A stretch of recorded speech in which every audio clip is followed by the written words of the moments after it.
Hey guys, welcome back to the channel. This is story about what if Naruto uses the gifts left to him by his parents and his ancestors to become stronger. Part 1. Before I start, please do support for more amazing content and comments for part 2. Do consider to subscribe my channel and share my video to your friends and check out the description as well. Let's start the video. Chains. Link after link. The terrifying sound they make as they seem to hiss with malice. In the past 5 years, many have come to know the terror of these chains. Those who were foolish enough to seek out the boy, those who intended to harm the boy, were always met with their hissing, their chilling screech. Many called him a monster, a freak, a demon, and yes, he hated it. But he had yet to feel as right, as whole as he did when the chains would come alive. Naruto Uzumaki was a weird kid. Plain and simple. No one truly understood him, but that was just fine. He believed it helped him stay unique. A 5-year-old on a daily struggle to thrive in a world known for its ruthlessness, its unfairness. He didn't get why the other kids got families while he was left alone, or why no one seemed to want to be friends with him, but he would always cheer himself up by reminding himself that no one had chains. No matter how hard life was in Konoha for this young boy, the chains were always there when he truly needed them. If he was wandering the street hungry, without even noticing, a chain would show up beside him and offer him a piece of fruit or a piece of food from a stand. If someone tried to harm him, chains would always come to his defense. He even reminisced over one of his favorite chain memories when he was playing around on Hokage's monument and accidentally fell off. The chains shot out from his back, latching onto anything they could, catching him, and slowly lowered him to the ground. After that, they seemed to move around Naruto frantically, as if to make sure he was unharmed. He never felt so cared for before, so cherished. It was upsetting that he couldn't bring out the chains when he wanted. It frustrated him to no end. They were his, they came out of his body, so why the hell couldn't he make them come out when he wanted? Breathe in, breath out. He listened to the whisper in his head. Oh yeah, that was the other thing, he had a voice in his head, or more like a whisper. It was kinda like his chains in that it only came around when he seemed to need it, and it only seems to say a couple of words at a time. It would tell him what words were when he had difficulty reading them, but only on the really hard ones. It would help him calm down when he got upset, and even would whisper directions such as left or right. At first, he didn't know why, but he later learned he was straying away from the village folk that meant him harm. More than anything, at random times, even in his dreams, he could hear the whisper say, "King." As far back as he could remember, the word king seemed to resonate with him. He thought the Hokages were cool, especially the fourth, but he wanted to be a king. He said it to anyone who would listen, screamed it to anyone who would call him otherwise. Naruto was now walking home to his apartment on the outer end of the village when he heard the whisper in his head. Run. It sounded harsh in his head. He thought that he didn't hear it correctly, but the second time the voice spoke it was very clear. Run. The whisper, now a full-blown scream. The feminine shout rocked his head, but it got him moving and fast. He ran without concern of direction, just a sickening feeling looming over his shoulders. He felt sick and he wanted to vomit, but something just kept telling him that he couldn't stop running. He glanced back just to make sure nothing was following him, but much to his dismay, 9 white faces with 2 black holes for eyes seemingly floating without bodies seemed to be chasing him, and they were catching up quickly. He was scared, terrified to be accurate, but Naruto was a weird kid. There was no why me or what do they want. The only question Naruto wanted to ask was, where were his chains? He wanted to hear the calming hum, the melody of the hissing, the rattling. He didn't want to be in danger to wield what was his, but it seemed like that was the requirement, so he stopped running. He felt that even though he was scared, he didn't have to run. He was in the middle of the forest in the middle of the night, while 9 white masked strangers surrounded him, and he could somewhat feel something coming from these strangers. It was like massive pressure, one that he felt would crush him completely. As they took steps closer, seemingly pulling out kunai and tantos from thin air, Naruto could feel the pressure increase as he was finding it harder and harder to breathe. Please, please. Come out, come out, come out. Naruto thought over and over, desperate for the chains to come alive once more and protect him from his assailants. You are. Naruto once again heard the voice in his head, but it was so much clearer this time, as if someone was talking directly into his ear. Just then one of the masked phantoms lunged at Naruto, blade out and ready to skewer him. As the distance between the two grew ever shorter, Naruto felt it. He heard the voice crystal clear as it shouted in his mind, "You're a king." As dozens of chains exploded from Naruto's body in every direction in what seems to be like a second, effectively eliminating his pursuers as they were run through by the chains and their arrowhead-like tips. It was a gruesome scene, to say the least, but Naruto's only focus was on his chains. He was overjoyed. Even in the worst of situations, they were still here for him. He felt they would always be. He reached out and touched one of them, and as he made contact, his entire world went black. Inner world. Naruto opened his eyes to find himself in what seemed to be a vast desert. He could make out some trees in the distance, but mostly it was just white sand and a black sky, without a single star in the sky. Naruto looked around and saw a small plateau, and on it sat a seemingly tall, voluptuous woman with large amounts of scarlet hair, thickly braided and located in the front and back of her body as pairs, all of which have bows near its ends. The frontal braids also have 2 golden ornaments near the upper sections. And swaying behind her, 9 crimson-orange tails for her namesake. Naruto started to move closer and closer to her. With no idea who she was or where he was, his only hope was that this woman had some answers that could help him get back home. Now he stood in front of this beautiful woman, he didn't know why, but he felt the sensation while looking at the woman, he felt safe, safer than he had ever felt before. The woman slowly opened her eyes as the boy was standing in front of her. Her face, especially those magma red eyes, glowing with power, while donning light red lipstick, was a true delight to gaze upon. Naruto found himself blushing while trying to find the courage to speak, but before he got the chance, then Naruto, the woman seemed to have a bit of difficulty getting his name out, and much to his surprise, it looked like the woman was about to crying, evident by the lone tear he saw ran down her cheek as she said his name. You know me? Who are you? And where the hell are we? Naruto spat out questions after question as his anxiety rose.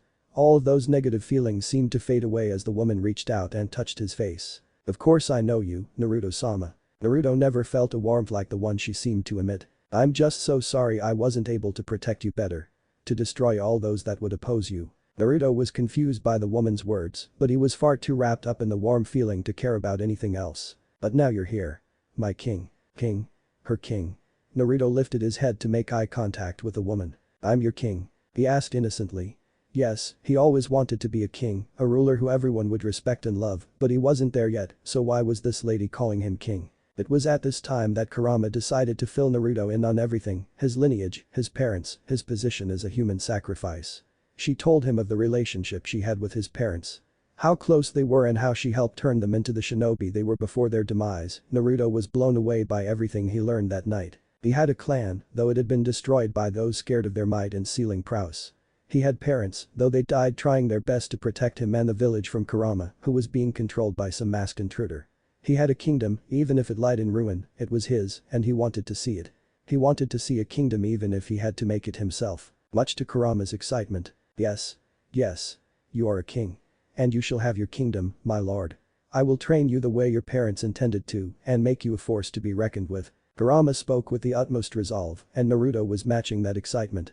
He was going to be trained by the Kyuubi, the incarnate of power, the entity that helped make his parents into the flea-on-sight shinobi everyone feared or respected.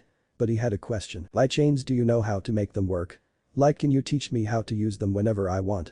Kurama smiled and answered her young king. I know what your mother did, she had chains too, and trust me, she loved to use them. I will teach you what I learned from her, but I myself can't use the chains, so it will be more on you to master them. Naruto was beyond excited, though he had much more questions. Wait, I understand why you say I'm royalty and stuff, but why do you keep calling me king? From what Kurama told Naruto, she was a Bijuu, the strongest of them. Whether or not she was sealed in him or not, why would someone or something so strong refer to some kid with so much respect? She herself didn't have an answer for him, she just felt that he should be treated as such. Maybe it was her connection to Kushina and Minato, maybe it was the latent potential she felt within him, she couldn't exactly say, but she answered him with what she felt was best to say. To be honest, it's just a feeling I've always felt even when your parents first shared the pregnancy with me. I told them both of what you would be, a king. A true ruler whose power and influence will be known throughout the known world. You will be centered. You will be decisive. You shall live with integrity. You will protect your realm and provide order. You will create and inspire creativity in others and will bless the lives of those under you. I believe in you and what you're capable of completely, I am willing to follow you on your journey, I'll do whatever I must for my king. Kurama's soft features shining through as she delivered her message to Naruto. He could feel her sincerity and he wanted to respond in kind. No one had ever believed in him before, had ever thought he would amount to anything. He was deemed an abomination, a demon, yet here was one of the strongest beings on the planet declaring her fealty to him. He felt something new swell up deep within himself. He knew what he wanted. Strength, the strength to defend himself, best anyone in his path, to accomplish all he set out to. With Kurama's help, Naruto knew he would become something more than anyone could have ever thought. It was like he was awake for the first time. Kurama, I want to be the king that you envision. I want to build an empire like no other. One that won't fall even if the entire world is against us. The world feared the Uzumaki and what they were capable of, but I'll bring them to a new period of prosperity. Kurama looked at him with pride and a bit of surprise.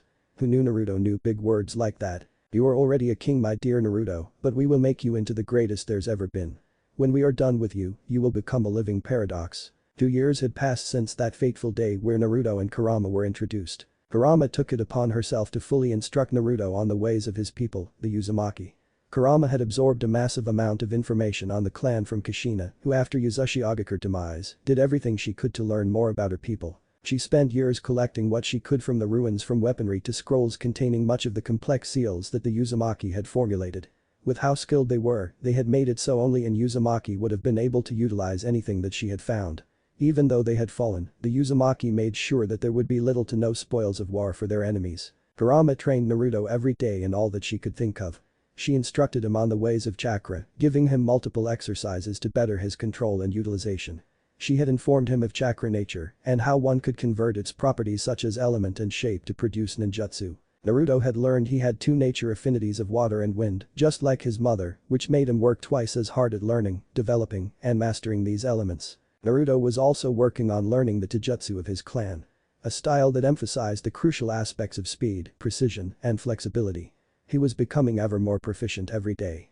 Though he was making strides, he was still young. Kurama only allowed him to learn the basics of all he was instructed in, and when he finished it, it was back to square one. She wanted his foundation to be as strong as possible, after all, no structure can stand without a solid foundation. Kurama also began schooling Naruto in the special chakra practices that the Uzumaki followed. They seemed to have a deeper connection with chakra. They view it as an internal force that is influenced by the user's mental and emotional state. With this in mind, the Uzumaki established 4 principles to be applied when using chakra. 10. Enshroud, the practice of covering oneself in their chakra, but controlling and maintaining it so excess chakra doesn't leak out. This technique not only bolsters their defenses, but helped extend the Uzumaki's already impressive vitality and longevity. Zetsu suppress, has one completely suppressed the energy into themselves. This enhances sensory abilities and acts as a rejuvenation technique, albeit a minor one. REN enhance, allows one to once again emit chakra out like 10, but focuses on outputting a larger amount of aura, projecting it outwards explosively. This amplifies the user's physical strength and durability and provides a large pool of energy for any advanced techniques or individual skills they decide to use. Finally, HATSU act was the manifestation of one's aura, an ability that the user seems to develop depending on their will. Kurama also taught him that the Uzumaki had classifications for a person, depending on what hatsu they might have developed. There were 6 in total: enhancers who strengthened themselves or items using chakra, transmuters who were able to change the properties of their chakra, much like shape or elemental manipulation, emitters who were able to separate their chakra from themselves with ease, manipulators who could control animate and inanimate objects, conjurers who were able to create using chakra, and specialists whose ability might not fit in any other category. At first, Kurama thought Naruto was a conjurer due to his chains, but in these 2 years, she changed her opinion to believing he was a specialist. Naruto had been training incredibly hard when it came to his chains, able to summon them from almost anywhere on his person, change the shape, length, weight, strength, and more. And though his control with them was leaps and bounds what it had been before, it seemed like his chains had a mind of their own. They would appear out of nowhere to defend him, skillfully deflecting projectiles, defending his blind spots. They would even wrap around certain body parts, melding together and changing to form armor of some sorts on him. To say Naruto was happy about this development was an understatement. Sentient chains that could defend, attack, and transform. He then dubbed them King's Guard, always with him, always ready to defend him at a moment's notice. He felt it was the most appropriate name, and they seemed to agree as they sprung to life and seemed to dance around him. At that point, he noticed that his chains had changed color, from the crimson-orange hue they once had, to a pure black, as if one was staring into a void. Kurama thanked the cosmos that Minato and Kushina were able to construct the safe house they had been using as a training location. Naruto's parents were monsters in the shinobi world for lack of a better term, and as such, they had amassed a good deal of enemies in their time. But that being the case, they wanted to have a place that they could to the best of their ability guarantee the safety of their prince. With their combined skills and with much instruction and guidance from Kurama, they had constructed an underground bunker with all that their prince would need to grow into a fine king. Seals covered practically every inch of the bunker, with multiple functions that Naruto constantly expressed his appreciation of Kurama's extensive knowledge of.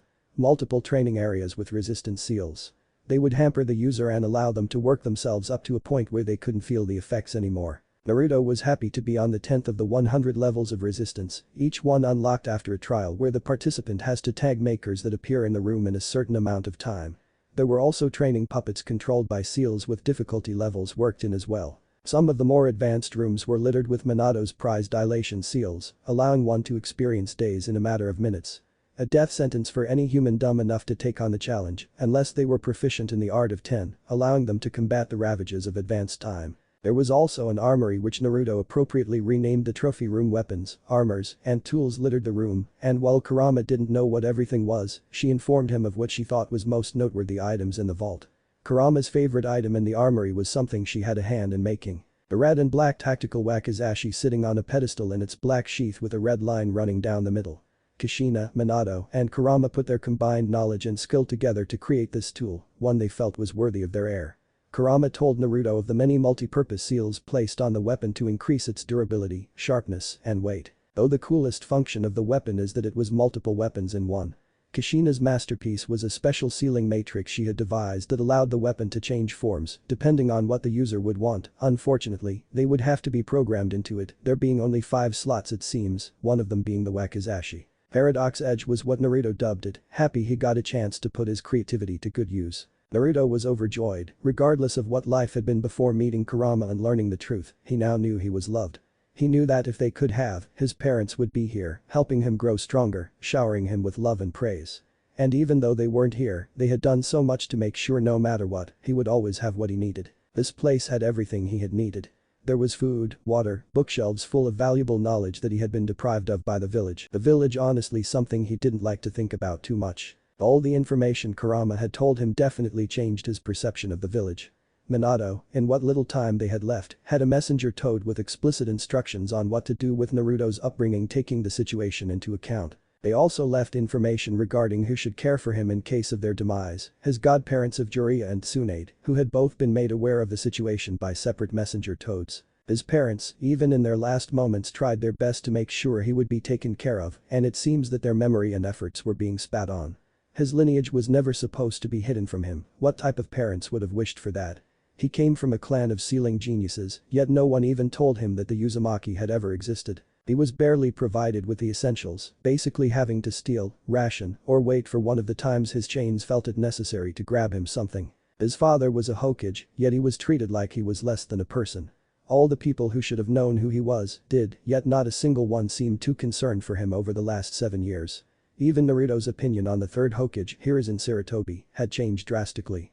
Once a grandfather figure, now seemed like a bumbling old fool. He withheld everything from Naruto, a man with jutsu allowing him to watch over his entire village, yet the son of its savior was left to fend for himself. How disappointing. Kurama wouldn't allow the village to hinder her king's growth, and more than it already had. With Naruto's chakra control where it needed to be, Kurama instructed him to find a copy of the Shadow Clone Jutsu, a technique that allowed someone to make solid clones whose memories were absorbed by the original upon the clones had been banished. But this technique in his repertoire, he was able to propel his training in all fields by leaps and bounds. Kurama limited the clones for training to 3 per field, except for all academics and sealing, for which she allowed a whopping total of 9. The original Naruto would spend his time in his inner world, learning what he could from Kurama to use in the physical plane, then to the training areas for testing, workouts, and such. Naruto loved the stories of old, stories of kings and empires making their claim in this world. He was learning to be a ruler like no other, and that dedication to his goal only seemed to help him grow smarter, wiser, and more decisive. He was a king, his instincts would never steer him wrong. Even at this young age, Naruto had begun contemplating the best plan to achieve his goals, forming his empire. He knew that no individual could accomplish such a feat, it would take a team. He would have to gather strong allies to make his dreams come true, and today he would be making the first of them, as well as a lifelong friend. Konoha, the hidden leaf hadn't changed much in the last 2 years, except for one major event. Due to the discrimination the Uchiha had felt, they grew resentful. Under the leadership of the clan head, Hyugaku Uchiha, there was to be a coup overthrowing the current powers of the leaf. Itachi Uchiha, eldest son of Hyugaku, took it upon himself to protect his village by slaughtering his clan, leaving only his younger brother Sasuke, and adopting the mantle of an S-ranked criminal, to continue projecting his home and his brother from afar. The truth of that night was known by only a select few, the Hokage and his advisors, along with Jiraiya, but little did they know that Naruto also knew this secret. Before Kurama's tutelage, Naruto was already creative, but with new outlets besides pranking, some of the things he came up with could either be considered ingenious or insane. One of the creations was a set of matrices that would allow him to listen from a receiver seal after playing the transmitter seal on his surface, even skin.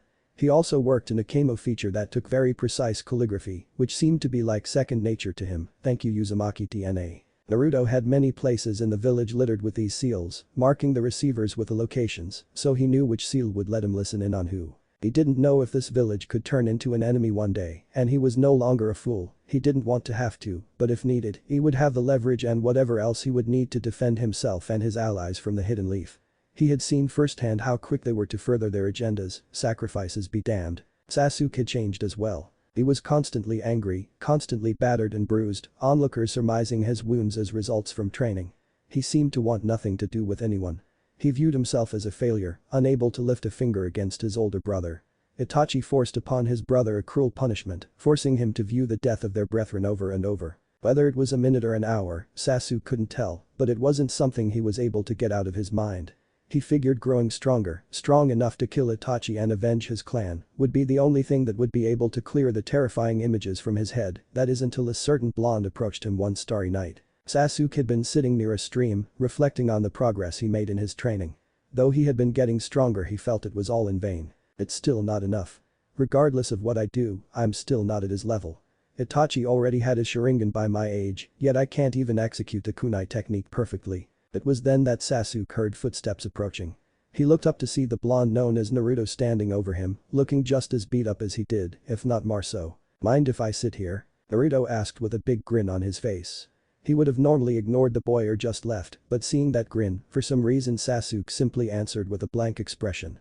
Sure. The boys knew of each other, Sasuke being the last Uchiha and Naruto being the demon. It was hard not to know of probably the two most famous or infamous kids of the Leaf.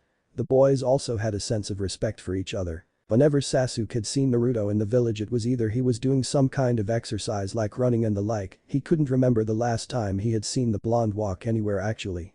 Seeing Naruto hard at work would make him go back to training, even if he had just decided to take a break. The same could be said for Naruto. Even before that tragic night, he would catch Sasuke training his physical abilities and ninjutsu. He was beyond surprised to learn that Sasuke could already perform elemental ninjutsu. If there was anyone to be interested in forming any kind of bonds with, it was someone who put their all into accomplishing their goals, and he could see that it was Sasuke. What's with all those bruises on you, you lose a fight? Naruto asked, snickering at the end of his question. No, I didn't lose a fight. I was training, idiot. Besides, you're the one who looks like they just lost a fight. Sasuke told Naruto, annoyed that he would even suggest that. Well, I guess I kinda did you know. It was part of my training. Naruto answered, scratching the back of his head. The truth was he had just finished a sparring session with 3 clones to further polish his basics. And why the hell are you training? Sasuke asked, curious about the boy's reasoning. No one their age seemed to be too interested in the ninja ways yet, so why was he? Naruto felt that this might be his chance, so he decided to take it. He wanted to see if he could make a friend. It's because I'm a king and kings need to be strong, Naruto proclaimed proudly. Sasuke was a bit confused though. What the hell did he mean by king? What are you on about, you idiot? How are you a king? Naruto simply turned to him and Sasuke saw something different. Almost like the person he was talking to had suddenly switched places with someone new, yet at the same time familiar. The feeling he gave off, the pressure, but it was a bit different. Instead of it feeling suffocating, it felt warm. Vast, warm and encompassing, that is how he would describe what he was feeling. Kurama was against the idea of her king associating with an Uchiha, one of which was responsible for controlling her and forcing her to do their bidding, costing Minato and Kushina their lives and Naruto his parents. But her king had made up his mind and she was too proud of who he was becoming and how he chooses to go about this to voice any objections. It was at this time that Naruto informed Sasuke of his life, who he was, what he sought out to accomplish, his lineage while keeping a secret or two to himself.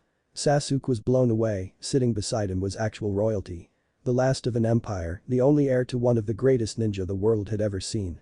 Even someone as skilled as Itachi admired the yellow flash. Sasuke had a bit of difficulty, but something told him that the one in front of him had zero intention of lying to him. He even remembered that one of his mother's old friends was named Kushina. She had a picture and would do a prayer for her every week as far as he could remember. So, after a barrage of understandable questions, he finally had to ask, "Why did you tell me any of this?" Naruto stared at him for a brief moment before answering. "I feel like you might be the only person who might understand me. It might not be the same thing, but we have both lost in a sense. More importantly, I feel like you would understand what I want to accomplish." Sasuke continued to stare at the boy. "I guess I can understand the first part, but what do you mean I'll understand what you want to accomplish? Before I answer you, I have one more story to tell you. Though, I doubt you like or even believe what I have to say. Sasuke already didn't like the feel of this. The air around the blonde changed. It was more serious. Sasuke could have sworn the temperature around them dropped. I'm going to tell you the truth of that night, the night Itachi slaughtered your clan. Sasuke was instantly infuriated. He wanted to punch this kid's face in for so much as mentioning that night, but something he didn't know what, but something was telling him he had to listen. And so, he did, he listened to every detail, even how he obtained the information. He couldn't believe it, he didn't want to, but no matter what he thought, he couldn't convince himself that it was a lie. He just couldn't. Erg. Sasuke yelled, then pounced on Naruto and began pummeling his face, blow after blow. Regardless of his attacks, it seemed that they were doing nothing to the boy. Crystal blue eyes remained in contact with his eyes of onyx. He knew he was telling the truth, his clan traitors, his brother a martyr, and he was left blissfully ignorant. He stopped his assault to ask yet again, why? Why tell me any of this? Sasuke asked, tears streaming down his face as he stared back at Naruto. Searing pain erupted from his eyes as his world became clearer, yet more cloudy. Because you should be allowed to decide what your life is for yourself. How can anyone expect you to be your own person when an event like that defines you? You are already training yourself into the ground, and for what? To kill your brother based on a lie. Instead of growing for yourself, your hopes and dreams, you gain strength for revenge. And then what? Naruto responded. He could feel it, he was getting through to him. Why do you care? Sasuke fell back. He didn't know what else to ask or to say really. Because if it were up to everyone else, I would have stayed ignorant too. So much of my potential, wasted simply because I was misguided on how to properly harness it. Knowing who I am, where I come from, that will allow me to decide who I want to be. You deserve that same liberty. No matter how cruel it is, it's your life, you should know the truth and decide from there what you want to do. Naruto sat up and answered Sasuke. Before Sasuke sat a child a couple of months younger than himself, yet felt as if he was being consoled by an older brother. I want to be a great king, so when I bring back the Uzumaki, they will not only have a wondrous empire to call home, but have a powerful leader who will be able to protect them. One that will prevent any tragedy from befalling them ever again. Naruto's words awakened something within Sasuke. Even before the truth of that night, he wanted to one day bring his clan back to its former glory, but now he wanted to establish a new Uchiha. One that wouldn't succumb to the vices of the previous, a virtuous Uchiha who put loyalty and faith before matters as self-absorbed as pride. One could wield pride to strengthen instead of weakening, and he knew that now. But before I do any of that, I need friends that could help make my dreams a reality. Things might get messy along the way, but I think you might be just the guy for the job. Who knows, we might just take over the world while we're at it. A massive grin on Naruto's face. He was serious and Sasuke knew it, but what could he say? This kid had basically flipped his world on its head, and now he was trying to recruit him on some build an empire take over the world scheme. Trust me when I say, you'd make the perfect knight. With you by my side, we could change the world, Sasuke. We could re-establish both our clans to heights unseen ever before. We could destroy this stupid world or shinobi for one of knights, of true titans. Naruto stood up and extended his hand to a sitting Sasuke. All Sasuke could do was stare in awe. The only thoughts in his mind were about how absolutely insane all this sounded, how insane this entire night was. Regardless of all of that, he felt that there was no other response but to take the boy's hand, get on one knee and say, I'm honored, Naruto-sama. I, Sasuke Uchiha, will follow you as we create this empire together. He didn't honestly understand, but he felt he had to put his faith in this boy, no, this man. Sasuke loved those of his clan, though in all honesty, had a hard time connecting to them. Even when it came to his brother, it was more a matter of idolization or admiration than it was of kinship. That wasn't the case with the blonde, for as they shared looks, words, blows, ideologies, it all made sense. This bond, it was one that the raven-haired boy thought might be worth the effort. Excellent. We will get stronger, and we will take the world by storm. Kurama laughed hysterically. Thinking about the strength Naruto had now, and the potential of both him and the Uchiha for growth, the world had no idea what was coming. The king and his knight. 5 years had passed in the Hidden Leaf since the night Sasuke swore his fealty to Naruto. With a new lease on life and someone he could truly depend on, Sasuke focused his efforts on becoming a knight worthy of the title, as well as becoming strong enough to establish and lead the new Uchiha, one of the soon-to-be founding clans of the new Uzumaki. Naruto and Sasuke, with a goal in mind, spent their time training, honing the skills they would need to take on the world. Naruto had instructed Sasuke in the Uzumaki chakra techniques, and to say Sasuke was surprised would have been an understatement. He was flabbergasted. That was the only word he could think of to aptly describe how he felt when introduced to what he described as some sort of cheat. Sasuke had even questioned how a clan equipped with this sort of ability could be toppled. Naruto had informed him that while the techniques were powerful, they took dedication and patience to master, and took constant training to hone and improve. It wouldn't be odd if it was a skill only a few had and even fewer mastered, and once he had undergone the training himself, Sasuke understood what Naruto meant. It took time and a lot of pain, but Sasuke became proficient in these techniques himself, as well as the advanced techniques he learned along with Naruto. The techniques of Gyo focus, which allows one to focus a larger than normal portion of energy on a part of themselves to enhance it, leaving the rest of themselves more vulnerable. Iron Conceal allowed one to completely erase their presence, a skill both of them felt would be crucial in their world. The End Circle would allow one to expel energy in a radius around themselves, detecting all that goes past its confines. Shu Enshroud allowed the user to wrap the object in their energy, strengthening it. AO Temper would put all one's energy in one part of their body, leaving the rest of them defenseless, while KEN Fortify was keeping a defensive layer of energy around oneself for prolonged periods. Finally, Ryu Flow was the maintenance and fluctuation of one's energy depending on what one might need. For example, shifting 50% of one's power for a punch, then immediately distributing the necessary power to guard or go for another strike. Sasuke learned that not only did the Uzumaki art vastly improve his stamina while using his Sharingan, but it also improved his progression and its performance. He was glad he had a valuable tool like his Sharingan, but Sasuke didn't want that to define him, he would become strong without relying on it. Especially when he was able to see what Naruto was capable of for the first time, without relying on anything you could consider inherited.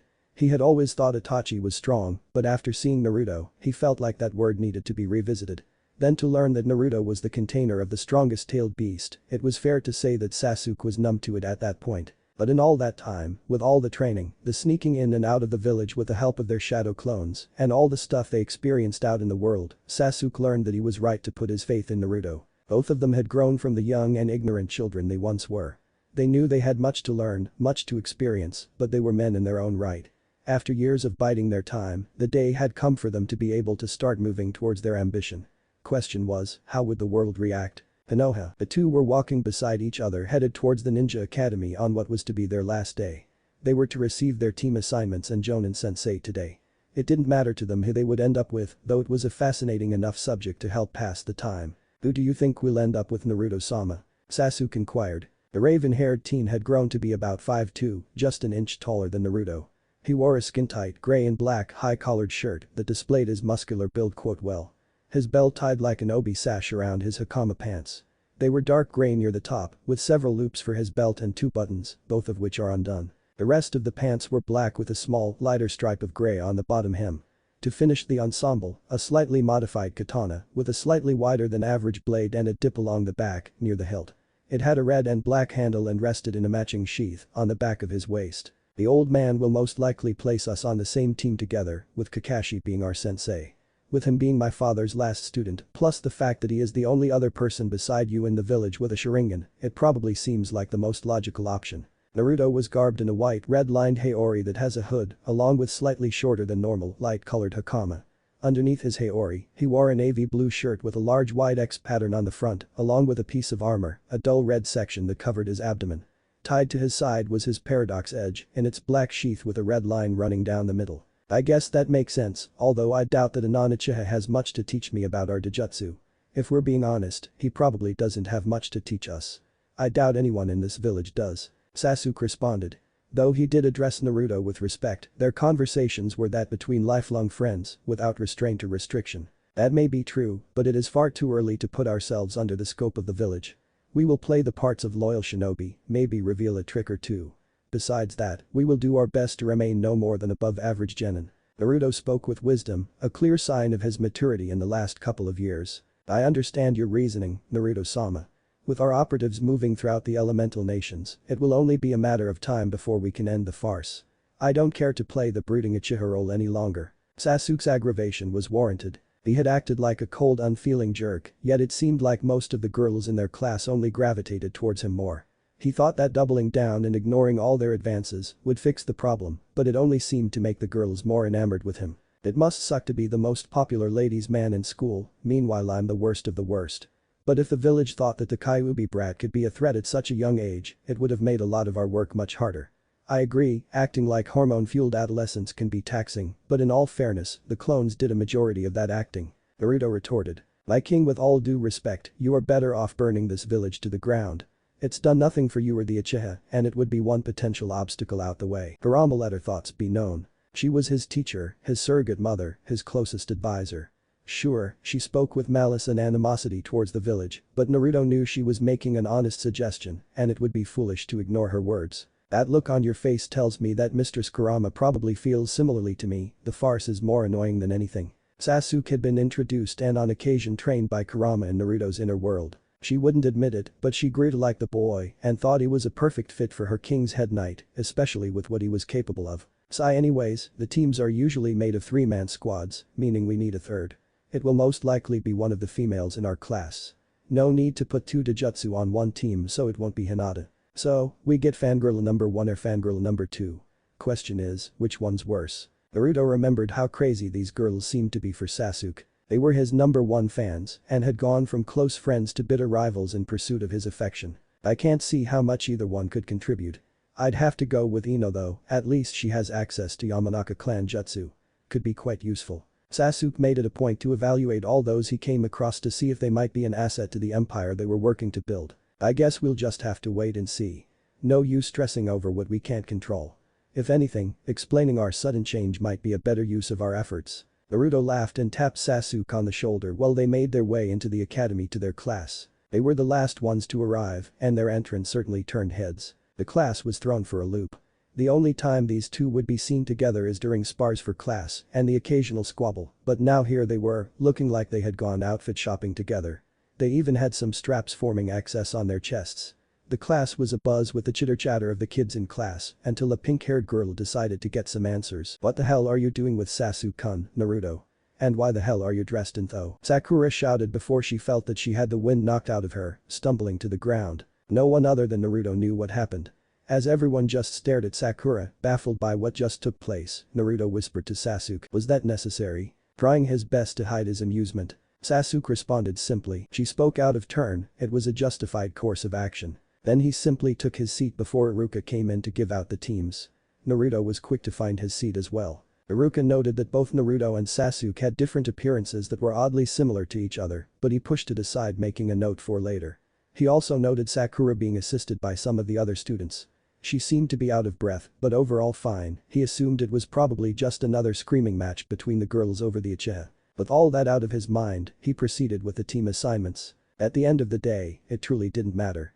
Both Naruto and Sasuke were disappointed by the turnout. Sasuke's assessment was accurate, but it was also a nice way of saying that he considered Sakura useless. Ino's could have served a purpose, however circumstantial it would have been.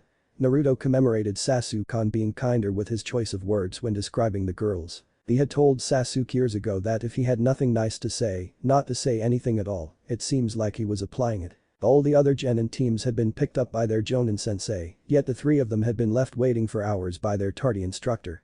Naruto was quite annoyed by this. A shinobi as decorated and respected as Kakashi, someone trained by the fastest shinobi the world has known. How the fuck could he be late?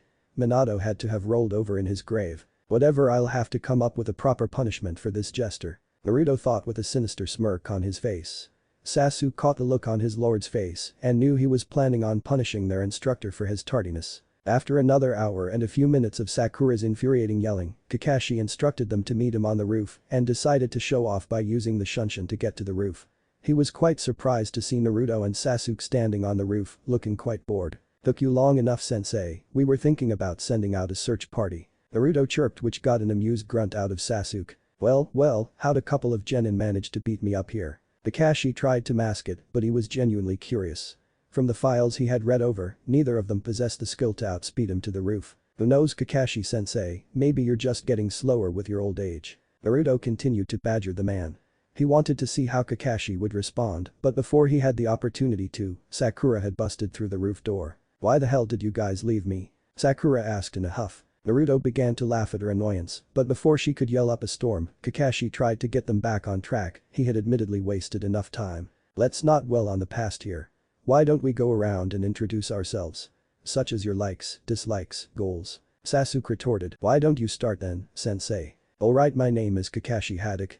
Things I like and things I hate, I don't feel like telling you that. My dreams for the future, never really thought about it. As for my hobbies, I have lots of hobbies. Why don't you go next, Sasuke?" Sasuke looked at Kakashi with a cold glare. For a second, Kakashi could have sworn that Sasuke looked like a looming giant standing over him. He quickly shook his head as Sasuke took a step forward and said, "My name is Sasuke Uchiha, there isn't much I like and there are many things I hate. My goal is to usher in a new era for the Uchiha." Kakashi was glad to see that Sasuke didn't seem fixated on hunting down and killing his brother Itachi. Kakashi then turned to Sakura for her to begin her introduction. "I'm Sakura Haruno. What I like, I mean the person I like is my hobby is, my dream for the future is squeal." Sakura managed to get out, occasionally looking and glancing in Sasuke's direction. Sasuke did his best to hide his annoyance with the pink-haired banshee, and Kakashi just smiled and turned towards Naruto. "And last but not least it's your turn, Blondie." As the man nonchalantly pointed at his new student. "My name is Naruto Uzumaki. I like ramen, especially Ichiraku's. I also like to train. We don't have to talk about what I don't like, but as for my goal it's simply, I'm going to change the world." Kakashi couldn't wrap his mind around Naruto and Sasuke, the feeling they emitted, the confidence they carried, and their looks. When Kakashi looked in their eyes he could have sworn he had been looking at Anbu agents, ready to go on a deadly mission. Sakura fit her file perfectly, but what he expected to see out of the other two, the arrogance of the Uchiha and the attention fiend in Naruto, were nowhere to be seen. Maybe they're just trying to seem cool in front of their new Jonin sensei. I'll just have to see what they are made of. Kakashi informed his new team that they are to be evaluated tomorrow morning. If they are unable to pass the test, they will be sent back to the academy. After he told them to meet him at their team's training ground at 7 in the morning, he shunted away, leaving the newly formed Team 7 on the roof of the academy. "We'll see you tomorrow, Sakura. Come on Sasuke, seems we have time for some extra tuning for the blades." Naruto and Sasuke turned to the door of the roof, but Sakura dashed in front of them, blocking their exit. "Hold on. Where are you guys going? And why are you two suddenly buddies? What did you do to Sasuke Uide?" Sakura wasn't able to finish her insult towards Naruto before she noticed Sasuke holding his sword to her neck. "Try to insult Naruto-sama again and it will be the last thing you do," Sasuke warned her.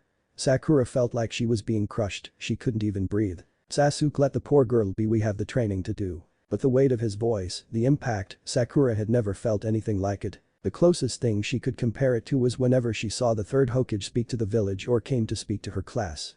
He spoke like a leader and everything he had to say seemed important. As quickly as the sword was drawn, it was sheathed.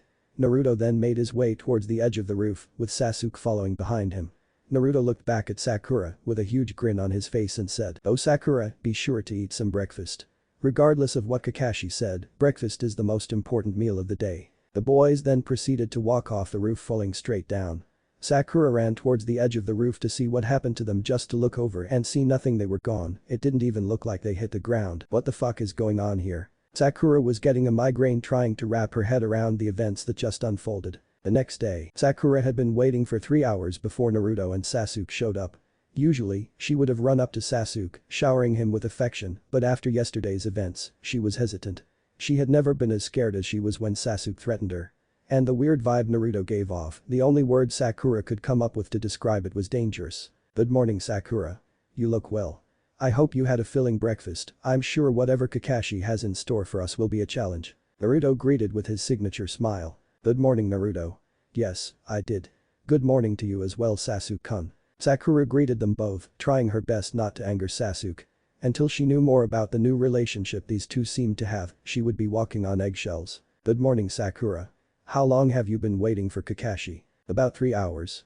I've been here since 7. Despite how upsetting waiting had been, it was quite the relief to Sakura that her love hadn't still been angry with her. "Well, you won't have to wait too much longer, Kakashi should be here in the next couple of minutes." Naruto informed Sakura, which just raised more questions for her. Though as prophesized, Kakashi appeared with a perverted book in hand. "Good morning team. Sorry I'm late. I'm afraid I got lost on the road of life." Kakashi was quite surprised to see all of them looking rested and ready. It seems like they were a bit smarter than he gave them credit for. "Let's get this started already Kakashi-sensei. We're wasting daylight and there are better things we could be doing with our time." Sasuke spoke frankly. He could have thought of a couple of things he would rather do, like training, especially with the methods he and his new comrades had developed. Now, let's calm down, Sasuke. Since you guys seem to be so eager, why don't we have some fun? I was going to give you some boring tests, but you guys seem to have been able to see through my no breakfast trick, so all you have to do to make sure you guys don't end up back in the academy is to impress me." Kakashi smiled. He thought that putting these two boys in their place might be good for the overall development of his team. "How about if we get you to lift your headband, it's an automatic pass right then and there." I don't want to sound rude, but Sasuke's right. It's just too good of a day to waste. Naruto words ran like a cool stream, a contrast from brash boy painted in his files. Naruto proceeded to put up the hood of his Haori to cover his eyes from the sun. Oh, and why my headband, Naruto? Simple. If one were to make the great Kakashi of the Sharingan to use his Sharingan, you must be worth something as a shinobi, right? Naruto knew he was starting to get on Kakashi's nerves, and that was exactly his goal.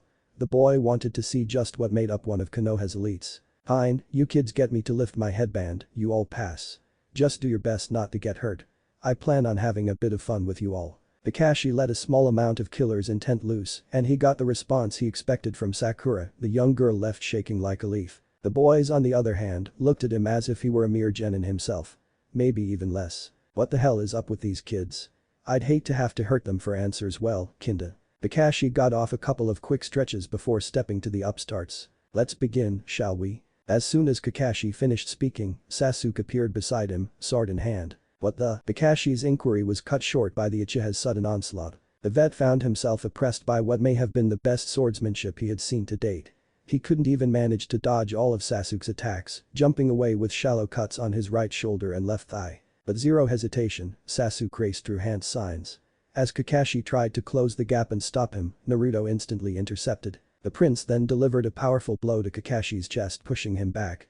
In the short exchange, Kakashi noticed the black glover gauntlet that Naruto had struck him with. He was certain he wasn't wearing that earlier. Naruto turned to Sasuke. They exchanged no more than a look and a nod. The king then ripped through a set of his own signs. By the time Kakashi was able to react, the duo let their jutsu loose on the poor man. Blind style. Pressure damage. Fire style. Great flame flower. Multiple massive fireballs appeared in the air and shot towards Kakashi as Naruto released a powerful gust of compressed wind. The two techniques seemed to combine effortlessly to create a massive firestorm, which tore through most of the wooded area of the training grounds. It seemed like Kakashi was swallowed whole by the technique, but at the last moment, he was able to substitute a way to a tree a bit deeper in the forest. He wasn't able to escape unscathed, having several burns littered all over. Their jutsu was just too fast. This is insanity.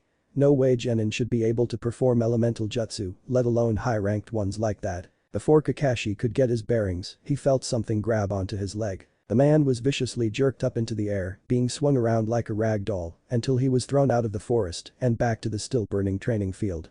Once he was able to get back on his feet, the two boys greeted him with vapid stares. Come on Kakashi-sensei. At this rate, we're gonna fall asleep here. Naruto shouted, finishing up with his signature smirk. Naruto-sama, I could finish him now using my Hatsu. I see no need in continuing with this game. Meanwhile, Sakura didn't know what to think. They had begun this bout with their sensei a couple of minutes ago, yet her teammates seemed to be playing with him the whole time. They were fast, they were strong, and they were skilled. Sakura suspected that Sasuke would be able to use jutsu because he was just, well, the coolest. But Naruto. She was blown away when she saw him use wind-style jutsu, and it was so strong. I don't get it. They are making Kakashi-sensei seem like a chump. Why do they keep antagonizing him? Sakura thought, unable to understand what she was seeing. No need, Sasuke. To use Hatsu against someone of Haddock's level would be overkill. I'll take it from here. The blonde broke out in a series of stretches. Are you sure, Naruto-sama? Even without it, I'm confident that I would be able to finish this quickly. There's no need for you to bother yourself with. Sasuke was interrupted when Naruto put his hand up. No need to worry, Sasuke. It will be a good warm-up before today's training. Plus, I wanted to have a little fun with our tardy sensei. Sasuke knew that their new sensei had already evoked the wrath of his lord. This was just the beginning of what Naruto had in mind. Be ready Kakashi. Cause I'm coming for you. Naruto once again showed off his speed by almost instantly appearing in front of Kakashi as the two got into a taijutsu battle. Both Kakashi and Sakura were frying their brains trying to make sense of whatever was going on. Naruto was skilled, strong, and fast. Nothing like he had been growing up in the village, nothing like the Naruto that was described in his files.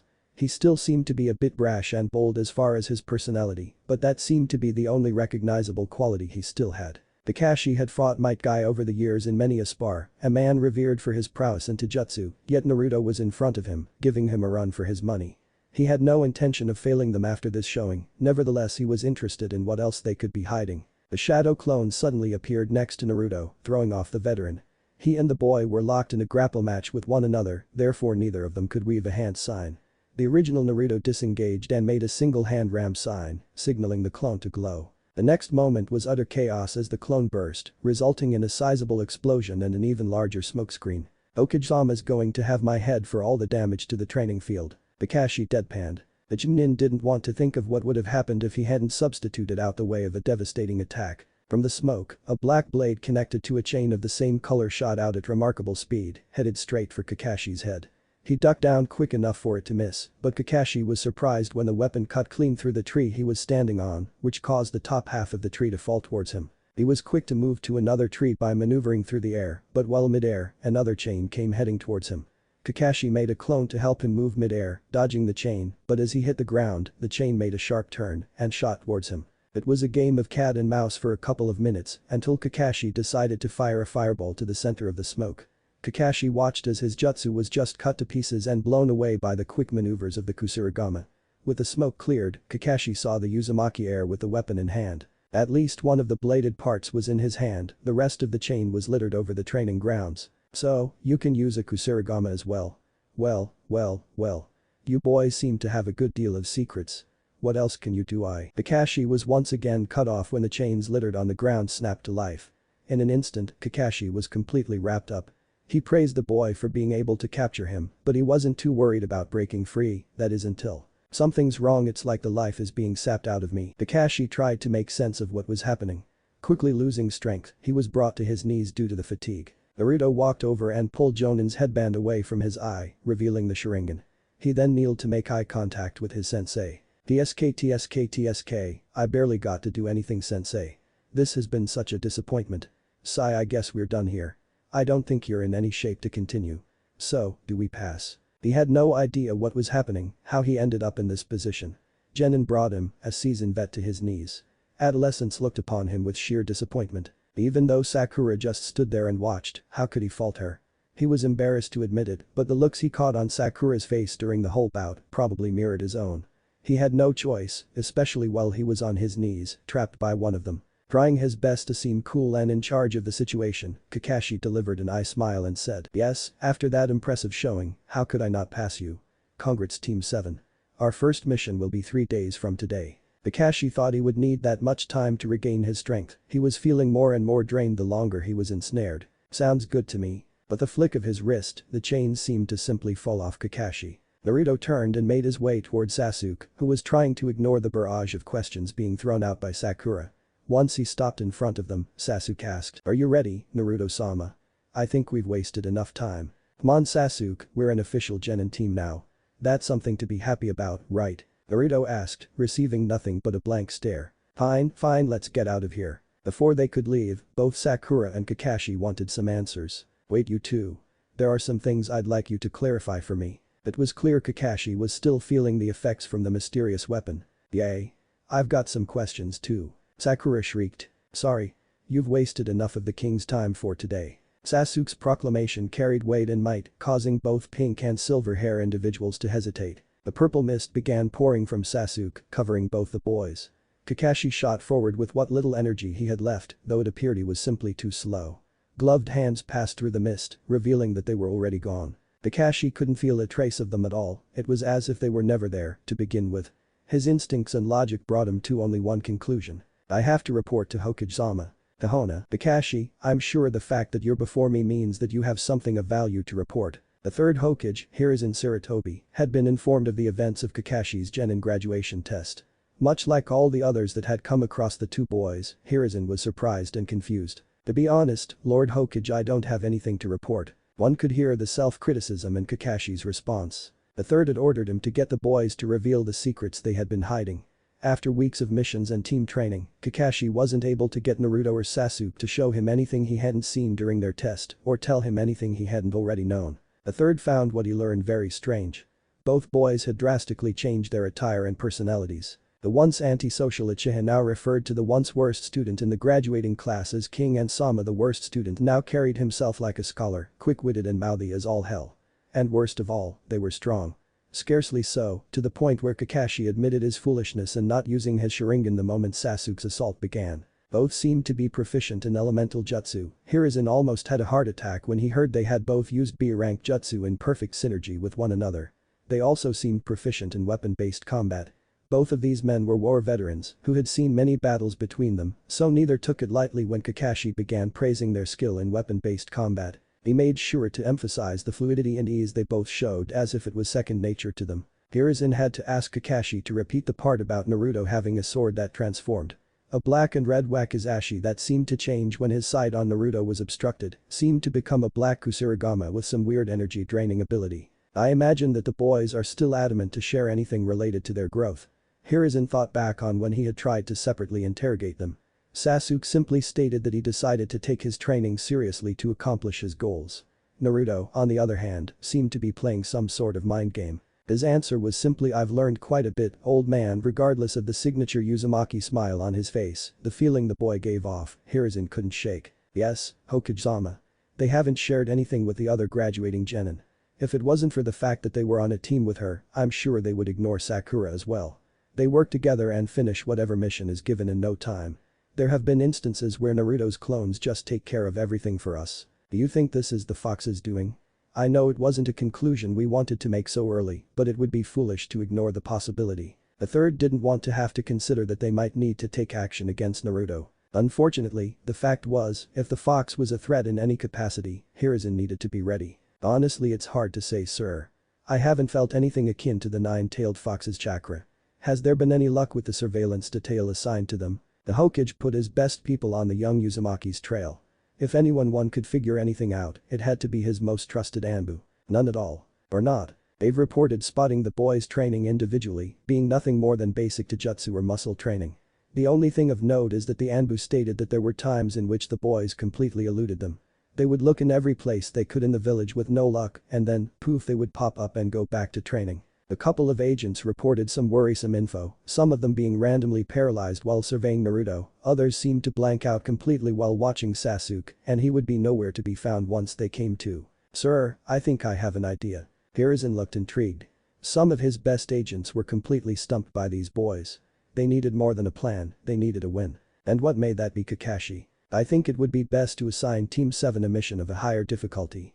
I'll do my best to allow the team to take the lead and see if they're willing to reveal more if they are more self-reliant. That is quite a risky plan, Kakashi. Regardless of what you've reported, these are still a team of genin, especially young Sakura.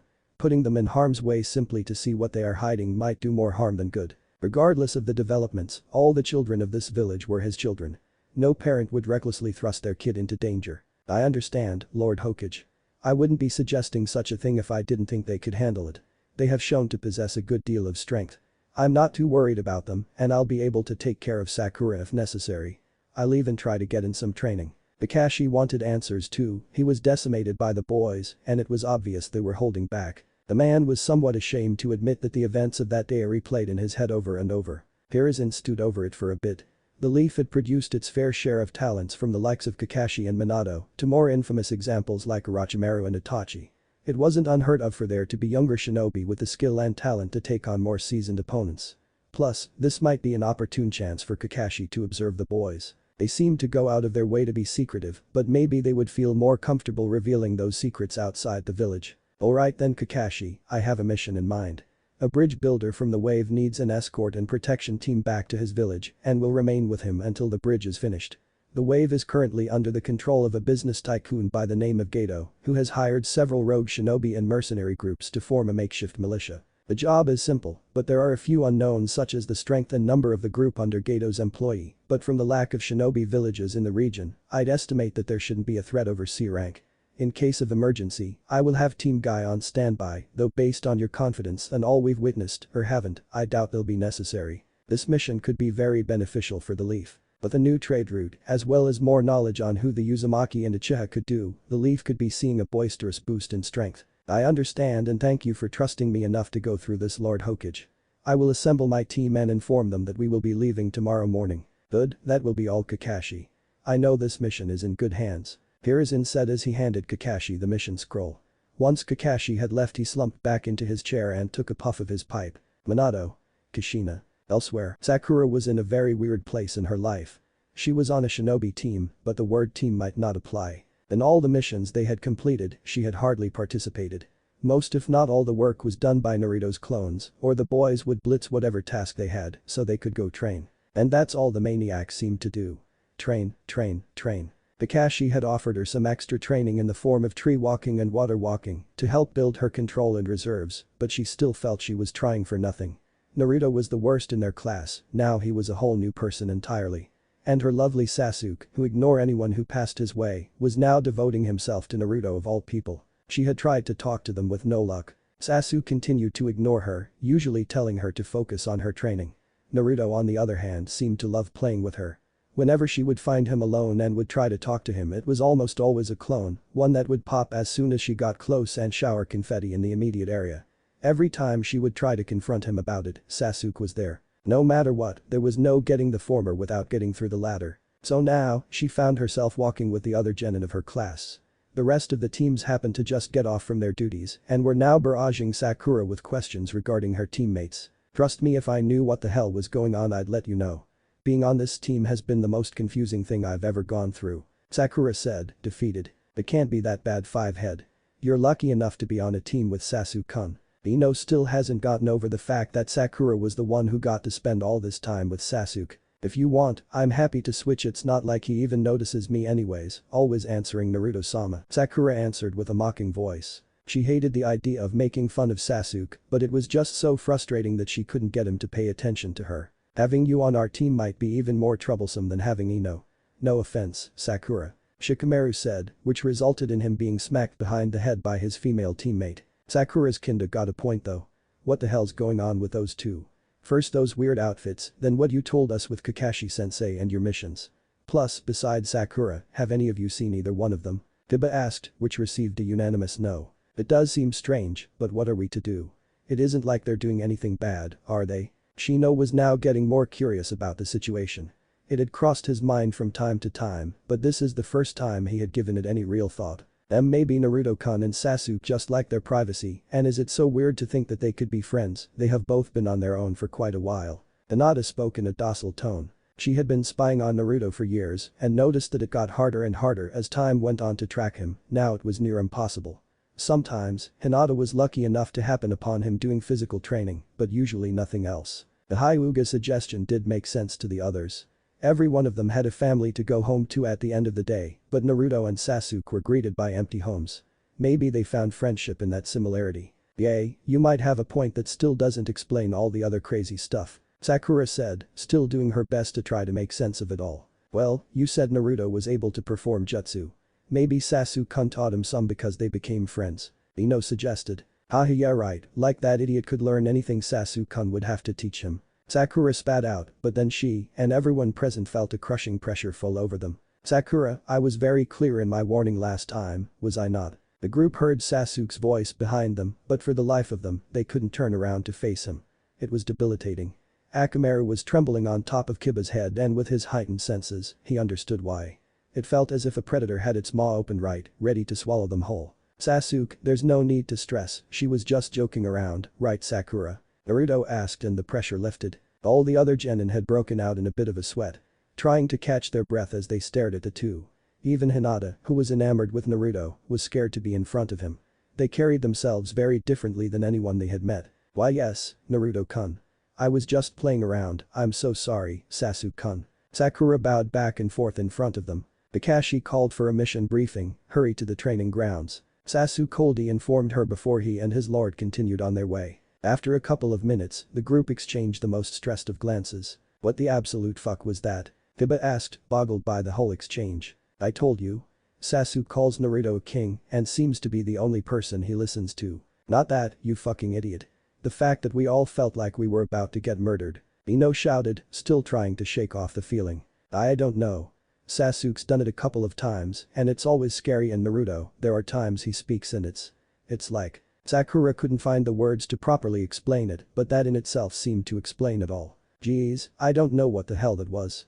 I'm not even hungry anymore. Doji nearly floored the group with that comment. Okay Sakura, maybe you weren't crazy. If anything, you should go meet your team before you have to deal with whatever the fuck that was again. They were quick to say their goodbyes as Sakura departed. This left the other 6 genins to discuss amongst themselves, but one thing was clear to them, regardless of what they might have once thought, they knew nothing of the king and his knight. Undisclosed location. Naruto and Sasuke were sparring in a grey room with glowing ceiling patterns sprawled all over its walls. King's Guard. Asura. Naruto shouted as an untold number of chains emerged from his back. They rapped together with a crackling, grinding sound. Once the noise died down, Sasuke bore witness to 4 deep onyx arms sticking out of Naruto's back, each humming eerily, vibrating with their anxious power. Naruto then took a peculiar taijutsu stance, with each arm changing its position as well. Now Sasuke, I've been meaning to test out this little idea of mine. It is truly amazing my lord, but there's no reason for me to follow you if you fall to me here. Mugen. Mirrored mist. Sasuke pulled his blade from its sheath at his rear. In his free hand, a purple mist spewed purposely before transforming. The sentient smoke shifted to form a mirrored Mugen. The two then engaged each other in close combat. A flurry of slashes deflected. A barrage of punches parried. Sasuke found it incredibly difficult to get through his lord's technique. The arms were made out of chains, composed of his chakra. Their durability was insane, and now he had layered and compressed them together to a more refined form. The striking power and grip strength the arms seemed to show was no joke at all. The room was littered with craters caused by the force of their blows. Naruto similarly found himself having difficulty. Sasuke's reaction time and precision with his blades were something they both found pride in. Sasuke was Naruto's knight after all. Mugen. Field of mist. The purple mist seemed to cover the floor, and from it grew copies of Mugen. I see, then I'll respond in kind. Wind style. Windlord's great garb. Outed Naruto.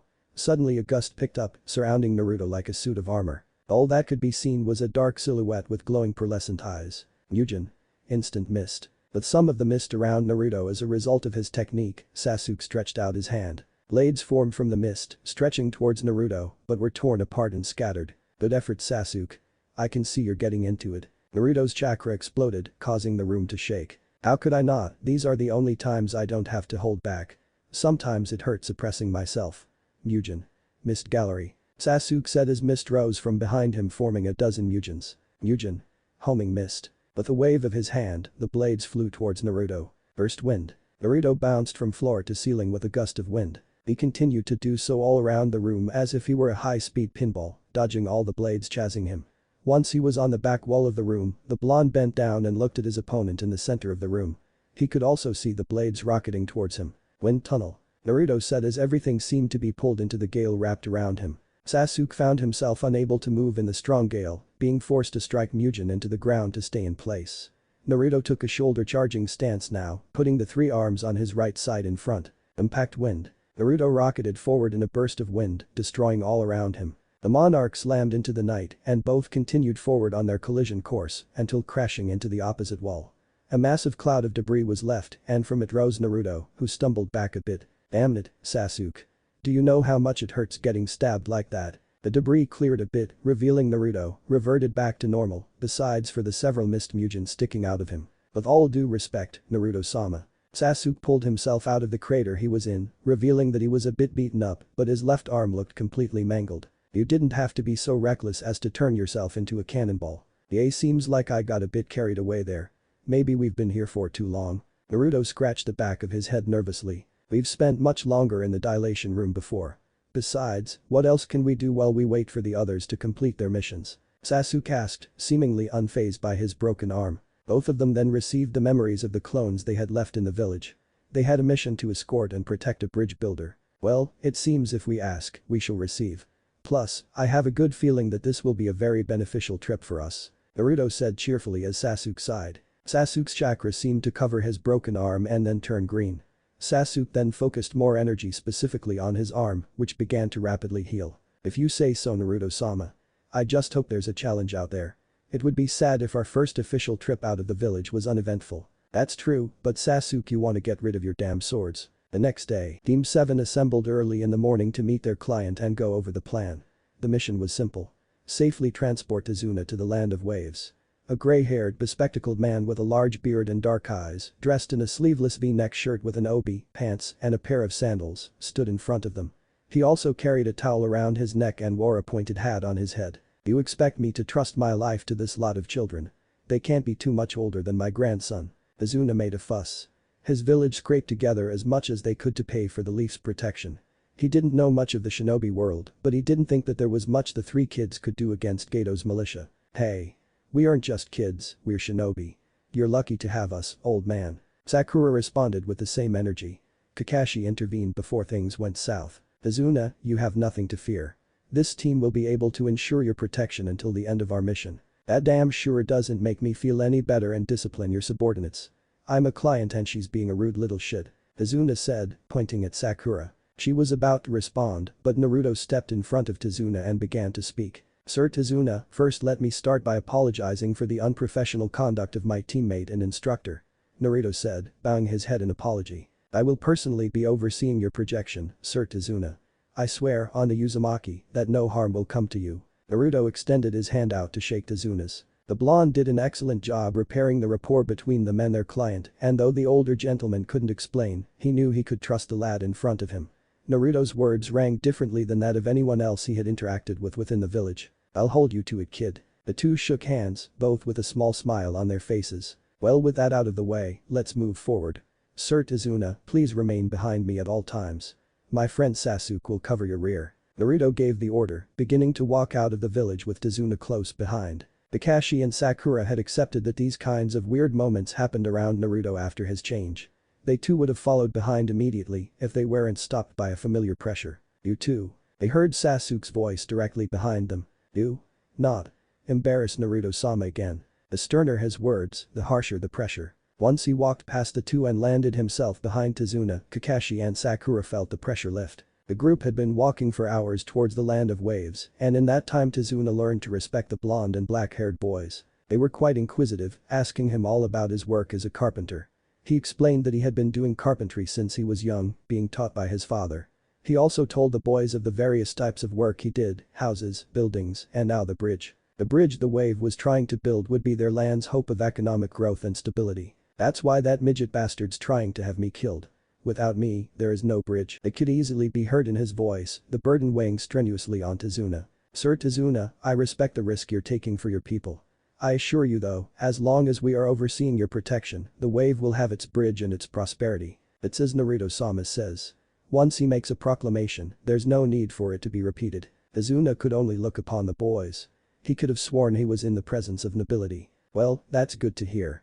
I'll focus all my efforts on the bridge, you kids watch my back." Tazuna received nods from them both. Kakashi and Sakura followed behind the others. There had been no danger so far, so Kakashi focused on trying to dissect the interaction between the boys and Tazuna. There was nothing of note he could report back to the Hokage, though he was still hopeful that he'd be learning something new during this mission.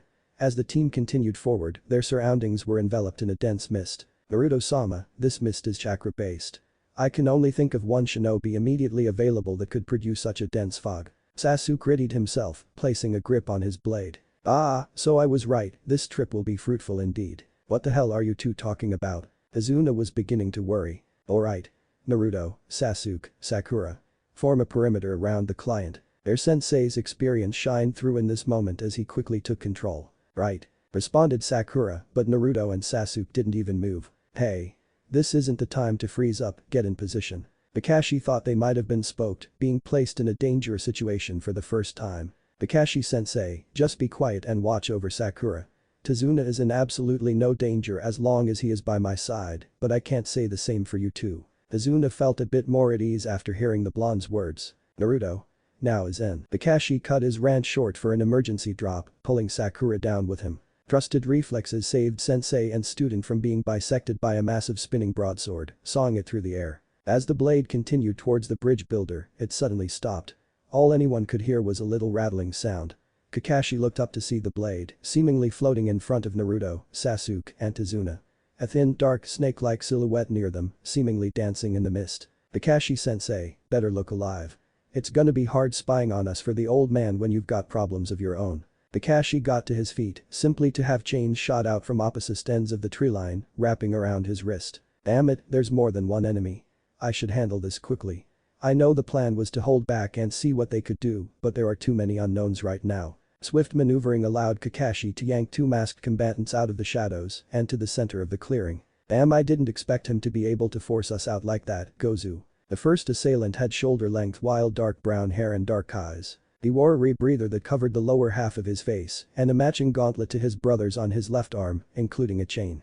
He wore a camouflage suit with bandages around his waist, dark-colored knee-length sandals, and several pouches around his waist. His Kurigakure forehead protector had two horns on it. "Calm down. All we have to do is hit him, then the job's done." "Got it, Maizu." Mzu shouted. He had shoulder-length wild dark brown hair and dark eyes and wore a rebreather that covered the lower half of his face.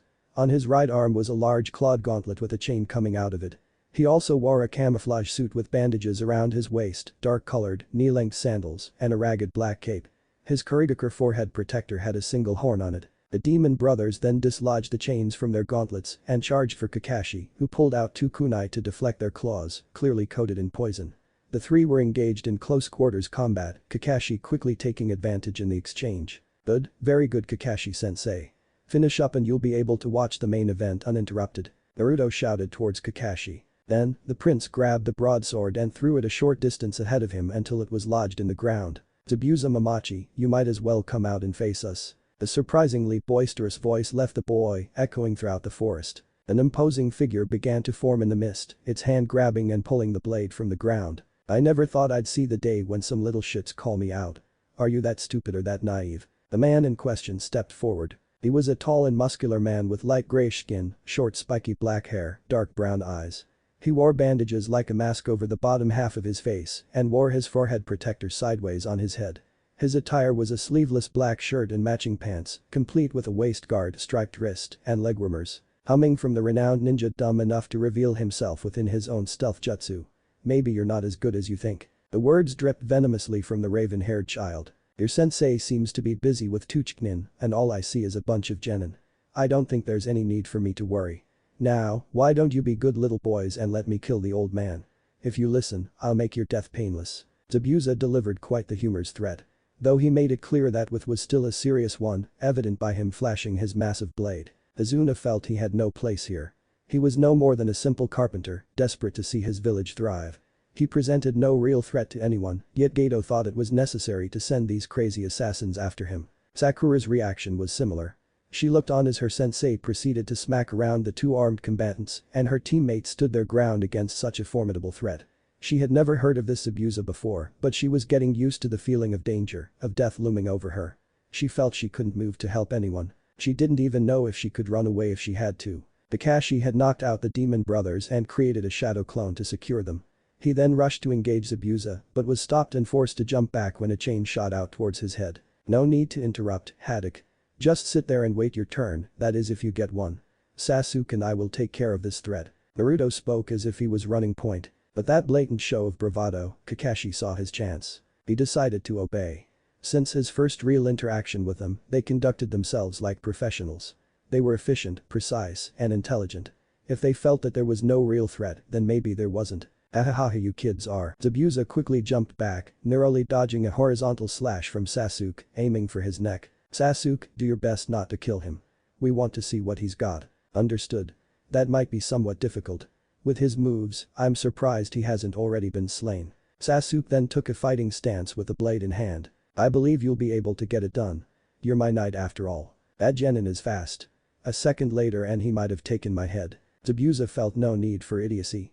He was able to slaughter over 100 of his peers at a young age, so it wasn't unheard of for the young of this world to be strong, as well as dangerous. Are you ready, Zabuza? Hopefully, you can present a bit of a challenge. No matter how strong, a brat was still a brat. Let's go kid. I'm gonna rip you apart in front of your stupid little team, then I'll have them join you in hell. The larger man rushed the boy, halting once their two blades met. Zabuza planned to overpower the boy and cut him to ribbons, but was stunned to find that he was locked in a stalemate. He couldn't overpower a child. Even though he was bigger and taller. When he looked down at this smaller opponent, he was greeted by eyes of crimson. Much to his surprise, the rogue was pushed back and bombarded by a flurry of slashes and thrusts. Zabuza managed to deflect as well as he could, but was starting to be overwhelmed by the boy. Zabuza performed a wide horizontal slash to force Sasuke to give him some space. This kid's got skill. One fuck up and I could be in some real trouble. Guess I've got to play this smart. Zabuza began towards the lake that was near the forest. He figured that with a body of water to use his jutsu, he could trick or trap Sasuke, eliminate him and proceed with the bridge builder. Where do you think you're going? Zabuza heard the boy ask as he quickly dodged another beheading attempt. Zabuza managed to make it to the lake and proceeded to run towards its center. Once there, he drastically thickened his mist, making it near impossible to see. He looked on to see Sasuke standing at the shore and surmised that the genin couldn't locate him. He then created 3 water clones and decided to send them on the attack. The boy had shown noteworthy skill and strength. Zabuza wouldn't be foolish enough to take this bout lightly. Arg, UUGGHH. The screams were loud and died fast. Due to the mist, no one could see what had happened, but from the sound of the voice, they had to guess it was Zabuza. The original Zabuza was a bit concerned. He sent 2 water clones, and they took a couple of steps before being wiped out. His clones weren't weak, and even he could make out his target through the sight in this mist, so how could his opponent be able to identify the location of and deal with both his clones at the same time? Zabuza, I've lost interest in letting you showcase your abilities, at last letting you do so at your own volition. I'll have to put some pressure on you to see if you truly have worth. Sasuke's voice rang like a bell in his foe's head. Everyone had noticed that the mist had gotten thicker, now resembling a dense fog. The other noticeable change was in the shade, which went from grayish-white to a darker indigo hue, quite fitting for the feel now in the air. It was thick. Breathing felt as if one was taking in water. Sakura's legs betrayed her as she suddenly found herself flat on her rear. Kakashi heard the fall and moved close to guard her in case this was part of Zabuza's plan, but the air felt too familiar for it to be anyone else. He then lifted his headband, unleashing his Sharingan, with hopes of being able to make out anything in this fog, but to no avail. It barely makes a difference. This isn't like any jutsu that I've ever witnessed. I can tell it's chakra-based, but it's so dense it's as if it's affecting the atmosphere. Kakashi thought he was going through waterboarding resilience training for the Anbu again, but maybe that was what was helping him keep his breathing steady. Zabuza on the other hand was having a bit of difficulty. What the hell kind of jutsu is this? It's like I'm drowning. Zabuza had little time to worry as his instincts alerted him to a threat in front of him. He was quick to dodge to his right as a blade seemed to fly through the air. Did you get frustrated and throw your sword br? Zabuza was interrupted as he had to jump forward from his position, avoiding being skewered from his head down by another sword. Instead of mouthing off, I suggest you focus on staying alive. Sasuke's voice sounded as if he was speaking right in Zabuza's ear. Zabuza swung his sword wildly, suspecting the boy to be in his range of attack, but he felt no contact. Is this your true nature, Zabuza? You've always been a predator, so why do you seem to slip right into the role of prey perfectly when given a chance? Sasuke observed the assassin's response. The confrontation continued, with Zabuza remaining on the defensive, dodging and deflecting whatever swords he could detect. His body had been riddled with shallow wounds. Naruto continued to guard Tazuna as he and Kurama watched the two. The Uchiha techniques and utilization have come a long way for the beginning of his training. He might be of that accursed clan, but he has more than earned the right to be your knight, my king. With that said, the showing from this demon of the mist has been quite subpar. Is he worth your consideration? I can understand why you feel that way, Kurama-san, but I think it would be fair to say that he's up against quite a difficult opponent. Sasuke might be testing him, but we both know that he tends to intensify things. They understood that both Kurama and Sasuke wouldn't allow their lord to ally himself with weaklings. They understood that one had to work for strength, and not everyone had the method they had utilized to grow stronger, but it wasn't necessarily strength or power they were on the lookout for. We can make anyone stronger. We can make anyone faster. What we can't do is instill them with drive, resolve. He might look frightened now, but he's got a goal, his purpose. He won't die here, even if Sasuke manages to kill him, and that's why he's worth it. Kurama understood her king's reasoning. He did not need the weak-willed, for they would only drag him down. He wanted those that followed him to do so with everything that had, and only someone who could put their all to their ambitions could understand. Then what shall you do about the onlooker Mamachi brought along? She seems to be able to hold her own against the Uchiha's aura well enough. She might have a greater deal of focus than her partner. Naruto was intrigued. Well, Kurama-san, you've always told me never to look a gift horse in the mouth, whatever that hell that means. Their attention was pulled when they could feel a spike in Zabuza's chakra. Hein, you want to see what I've got, kid?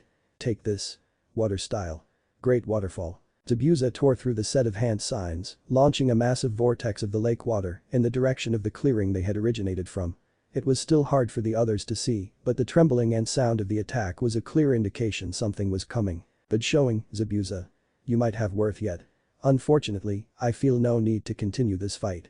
I'll honor your effort with a bid on my part. Mugen. Mist wall. The fog seemed to rush in Sasuke's direction. All those back in the forest saw a massive tall barrier wall of the indigo mist in front of him, stopping whatever attack had been launched their way. When his jutsu finished, all Zabuza saw was the massive indigo wall. He had no idea what was going on, but he knew he was low on energy. He had to either retreat or focus on killing the old man. Unfortunately, he had no time to decide as his body was riddled with sharp pains throughout. Mugen. Skewers. Though he heard the call of an attack, the assailant couldn't react at all. Several blades stretched with breakneck speed from the wall, piercing him in various places on his body. Sasuke made his way to Zabuza, dispelling the mist and blades. As soon as the blade stabbing into Zabuza disappeared, he fell to his knees, using the last of his strength to prevent him from falling into the water. He looked up to once again meet eyes of crimson. I can see the king's interest in you. I suggest you take this, take your follower, and retreat for now.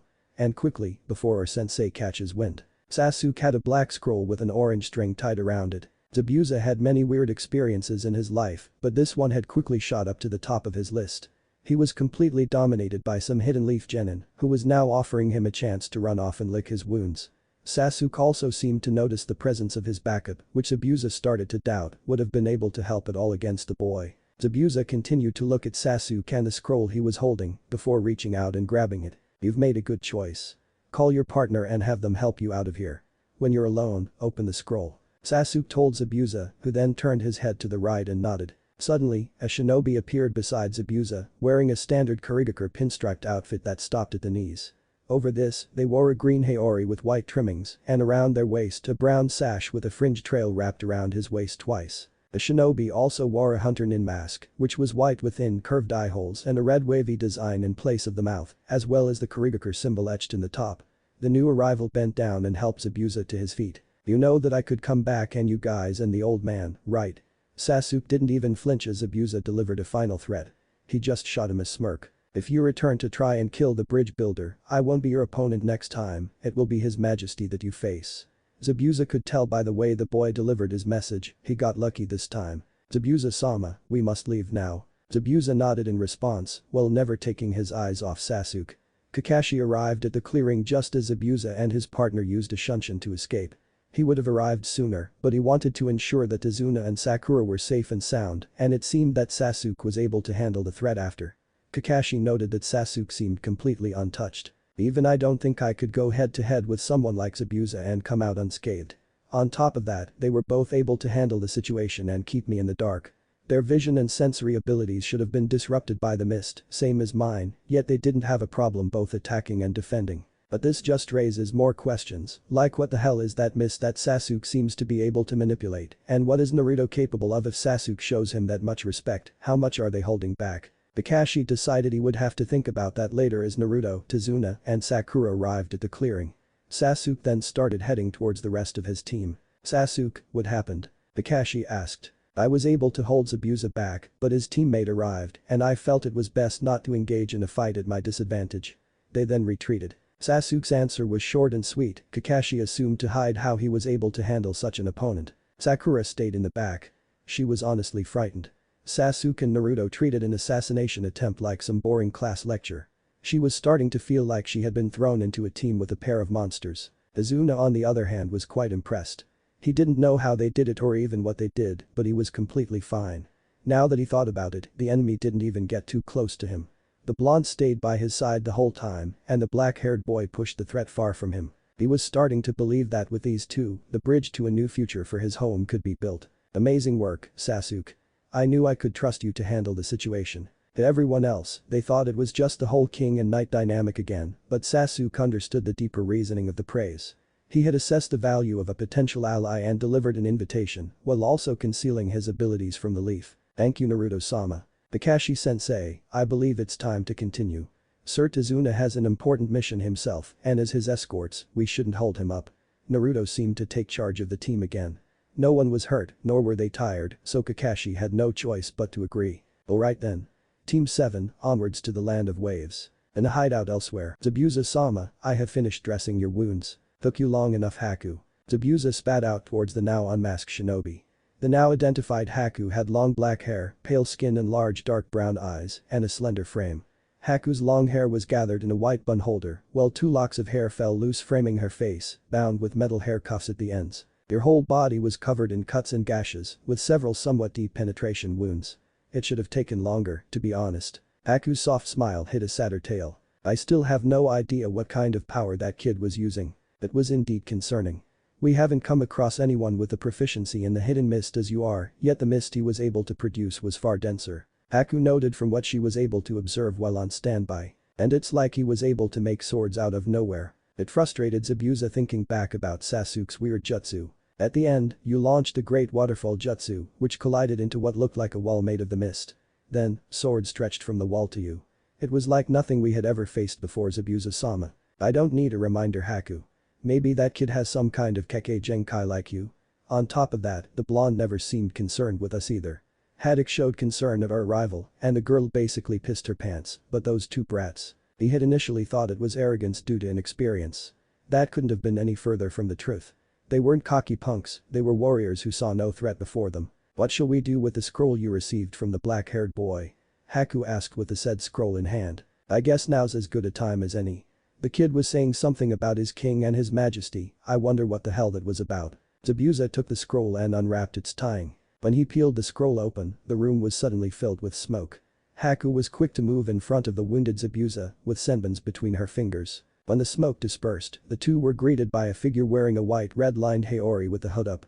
Zabuza recognized the bright blonde hair and the headband protector around his neck. Haku quickly flung her senbons at the new arrival, surmising that this was a trick allowing the enemy to ambush them when they were down.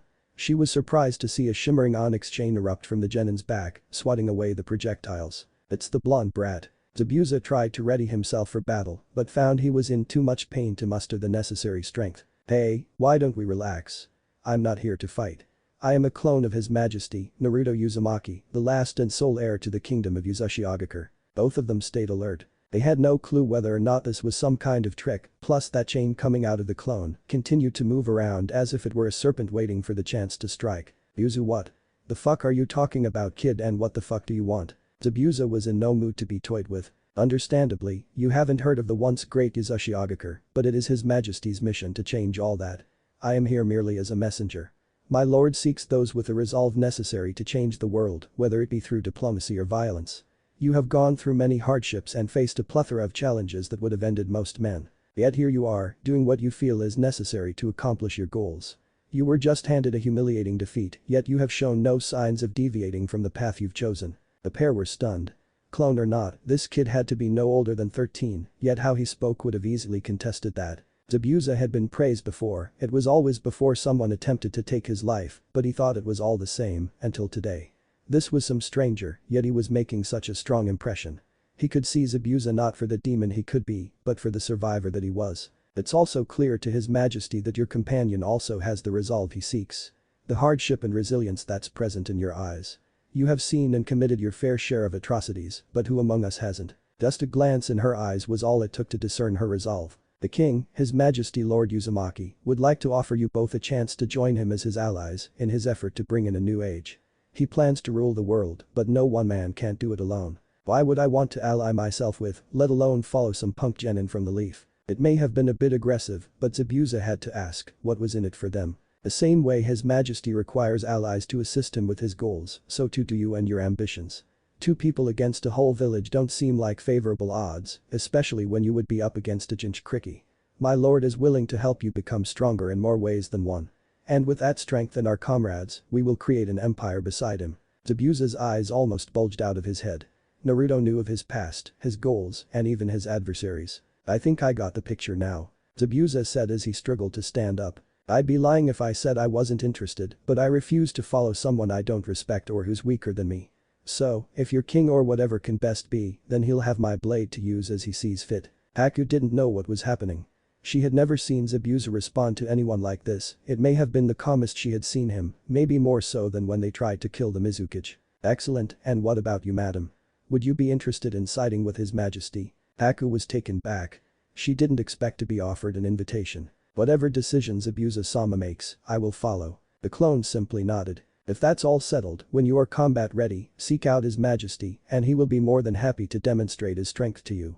But do be warned. The clone began flexing its power, causing the room to quake. If you try to harm the man under His Majesty's protection, then he will have no choice but to exterminate you completely. Zabuza locked eyes with the clone. Its distorted voice and the look in its eyes shook even the demon of the mist. If the other kid made me feel like I was drowning, but one of this blonde brat's clones can do this, it's like I'm in a whirlpool. And you won't be able to escape it, said the clone, with an innocent grin on his face. Zabuza now understood. He was able to tell what I was thinking from a look alone. They weren't boys, brats, genin, rookies, or anything of the like. They were shinobi with a mission. They used deception, espionage, investigation, and were more than strong enough to handle when they had to get their hands dirty. The fight with the black-haired one was only a showing. They wanted those they were looking to recruit to understand that they weren't your average. Zabuza took a look at Haku, who was able to hold her composure better than him, but he could tell that she had come to a similar conclusion. Well, it seems like my work here is done. I'll relay your response to my lord. You two have a wonderful rest of your evening. Oh, and we can't wait to have you work with us. Before dispelling, the clone's face adopted a terrifying grin. Zabuza-sama, Haku. I don't need a reminder. Land of Waves. Team 7 had safely arrived at Tizuna's home in the Land of Waves. Besides the assassination attempt by Zabuza and co. The trip to the wave was rather peaceful. They had arrived in the late morning, entering the home to see a woman cooking. She had long blue hair and was wearing a short-sleeved pink shirt with the end of the sleeves and the collar being red. She also wears a long blue skirt. My dear Tsunami, I'm home. Tizuna's daughter, Tsunami, ran to give her father a massive hug. She had been terrified that Gato and his men had been successful in killing her father, but was more than happy to find out she was wrong. It's alright my dear, I'm so sorry to have worried you. It's a father's job to ease the worries of their children, not add on to them. Tizuna held his daughter as she shed a few tears. It's not your fault Dad, I'm just glad you're home safe. Tsunami broke off the hug to wipe her face and straighten up. Gosh, I'm sorry for that. My name is Tsunami. Thank you so very much for protecting my father. Tsunami quickly gathered herself and bowed in appreciation for the fine job the team had done. Before anyone could respond to her, Tizuna threw his arms around both Naruto and Sasuke, to Sasuke's displeasure. Yep. These two right here got me back without a single scratch. Gato sent a couple of tough customers, but these two sent them packin'. With them here to protect me, I'm sure we could build the best bridge ever. Tsunami couldn't remember the last time she had seen her father this excited or this hopeful. They had gone through their fair share of hardships, and it had taken its toll on both their ability to hope, but it seemed that these boys might have helped with that. Lady Tsunami, there is no need for you to thank us. We are simply doing our job. And it's been an absolute pleasure escorting and getting to know your father. He's told us much about his life, his work, and his home. Yet, I failed to see how he forgot to mention how beautiful his daughter was. The look Naruto gave Tsunami, along with the kind compliment, had her blushing up a storm. Thank you for your kind words Shinobi-san, but I don't even know your names. Tsunami tried to change the subject. It had been a while since she received a compliment for her appearance, so it was understood she was a bit flustered. I apologize for our rudeness. My name is Naruto Uzumaki, the gentleman under your father's other armpit is Sasuke Uchiha. The Uchiha simply bowed as much as he could as the old man just wouldn't let go. Well, it's a pleasure to meet you Naruto-san, Sasuke-san. What about the other two at the door? Tsunami asked as she saw a silver-haired man and a pink-haired girl. Oh, yay, that's just the rest of our team. Naruto said apathetically. Tsunami thought it was strange, but her father was home safe and if she was being honest, that's all that mattered to her. Kakashi however, was annoyed by Naruto's statement. He was their Junin sensei, one with probably the most impressive resume out of all the sensei the Leaf had to offer. His team should be grateful to have someone of his skill helping them grow as shinobi. He knew that the boys were stronger than they let on, but there was no way that they were so strong that they could continuously disrespect him without a single concern for the consequences. My name is Kakashi Haddock. This is Sakura. I am the sensei and leader of this team. Kakashi made a point to emphasize his role. There was a moment of awkward silence after this, but Tsunami helped break the tension. You all must be quite tired from your trip. I'll make some more breakfast to restore your energy. Thank you very much Lady Tsunami, but Sasuke and I will have to pass at this time. Naruto, it's rude to refuse such a kind offer. I never took you for that type. Kakashi thought it was his turn to try to get under the boy's skin. Maybe he would show more of his true personality instead of whatever facade he had going on. I apologize to Lady Tsunami. I don't mean to come off as rude at all. My concern is that we are in the land controlled by the man who wants your father dead. It would be foolish not to set up a perimeter and scout for any potential threats and danger. If the enemy knows we have arrived, they could be preparing an assassination attempt right now. Naruto's answer was ironclad, much to Kakashi's displeasure. He was supposed to be a shinobi renowned for his skill and intellect, yet Naruto was here making him look like a novice. He seemed to have the leadership position usurped from under him yet again by the blonde. He had tried to make him look bad, but just seemed to give Naruto another chance to make him look like a fool. Please don't apologize, Naruto-san. It's quite comforting to know my father's protection is in the hands of such dedicated bodyguards. Kakashi noticed the weird look the woman shot at him after Naruto's response. It might have been quick, but he noticed it. It was as if she was asking him, are you sure you're the leader? Suddenly, 3 smokeless shadow clones came to be next to Naruto. These clones will be securing and guarding the house, while Sasuke and I will go and scout the area. Naruto then reached into his Haori and pulled out a map of the wave, much to Kakashi's surprise. I'll also need you to mark the building side of the bridge. I want to make sure that area is secure and would like for us to establish the safest route from your home to the site." Azuna marked the location on the map, and the two boys turned to head out and complete their tasks, but they were stopped by Kakashi. "Team 7, meet me outside for a team meeting." Kakashi gestured for the boys to walk past him and moved from the doorway. Once they and Sakura step outside, Kakashi closes the door to Tazuna's home and leads the team a little further away to prevent eavesdropping by their clients. "I have no idea what the two of you are hiding, but we are on a mission. I am Ujinin Sensei, meaning I am your superior and commanding officer. You do not question my command and you sure as hell don't give orders." Kakashi was stern, even pushing some killing intent to try and intimidate them. "Did you always respect your sensei, Kakashi-sensei?" Kakashi was stunned and could do nothing but look on at Naruto. "Why would you ask me that, Naruto?" Even Sakura could tell that Naruto had gotten to Kakashi, she just couldn't tell why. "I think you're being a bit hard on us. We are just giving you the respect that you've earned the same way your sensei earned yours." Naruto's face held a smile. Kakashi could have sworn he was standing in front of his sensei yet again, but the feeling faded as Naruto said, "One must earn the respect of others through their actions and character. So I have to ask, are you worthy of respect? Are you deserving like your sensei was?" Kakashi didn't know what to make of this. He couldn't tell if Naruto was simply trying to irritate him or if his comment had a deeper meaning. It wasn't a secret that Kakashi was the last student of the 4th Hokage, Minato Namikaze, but the fact that Naruto was Minato's heir was. All this did was raise more questions for Kakashi. "I see you seem to be having difficulty answering the question. No matter, I'm sure you'll see the answer for yourself," Naruto said as he and Sasuke turned once again to leave. "Naruto. Sasuke. You will listen." The boys seemed to have left using the Shunshin. "Kakashi-sensei, what should we do now?" Sakura asked sheepishly. She could feel the tension rising between her teammates and their sensei. She didn't know how to help, but she couldn't stand the fact that she might end up useless once again. They will be able to handle themselves. The best thing we can do is wait for their return and report. For now, I'll focus on getting you stronger with a bit of personal training. We will start with the tree climbing technique and move on from there." Kakashi didn't want to allow the boys to do what they pleased, though he didn't have much of a choice, so instead of complaining, he figured he might as well use the free time constructively. Elsewhere, Naruto and Sasuke had been surveying the land they found themselves in. To say that the wave was struggling would have been an understatement. Children were littering the street, but not in a whimsical sense. No child was running around, playing, or laughing as one would expect. The children laid on the ground, covered in filth. Some looked incredibly skinny to the point that one could see their skeleton or veins on these children. Some were out trying to steal or offer a service for food or money. There were even a couple of dead bodies lying around that no one seemed to notice. The people, the village, the land itself all seemed like it was dying. "It's sad, Sasuke. There should be no reason these people are suffering the way they are. This Gedo is draining the life out of this once great land. It is tragic, Naruto-sama. Though this would be a great opportunity to strengthen and expand the empire. It's always work with you, isn't it, Sasuke? The knight's job never ends, not even after death." Naruto wished Sasuke wouldn't take everything so seriously all the time. "You're correct though. The wave will make a fine addition to the empire.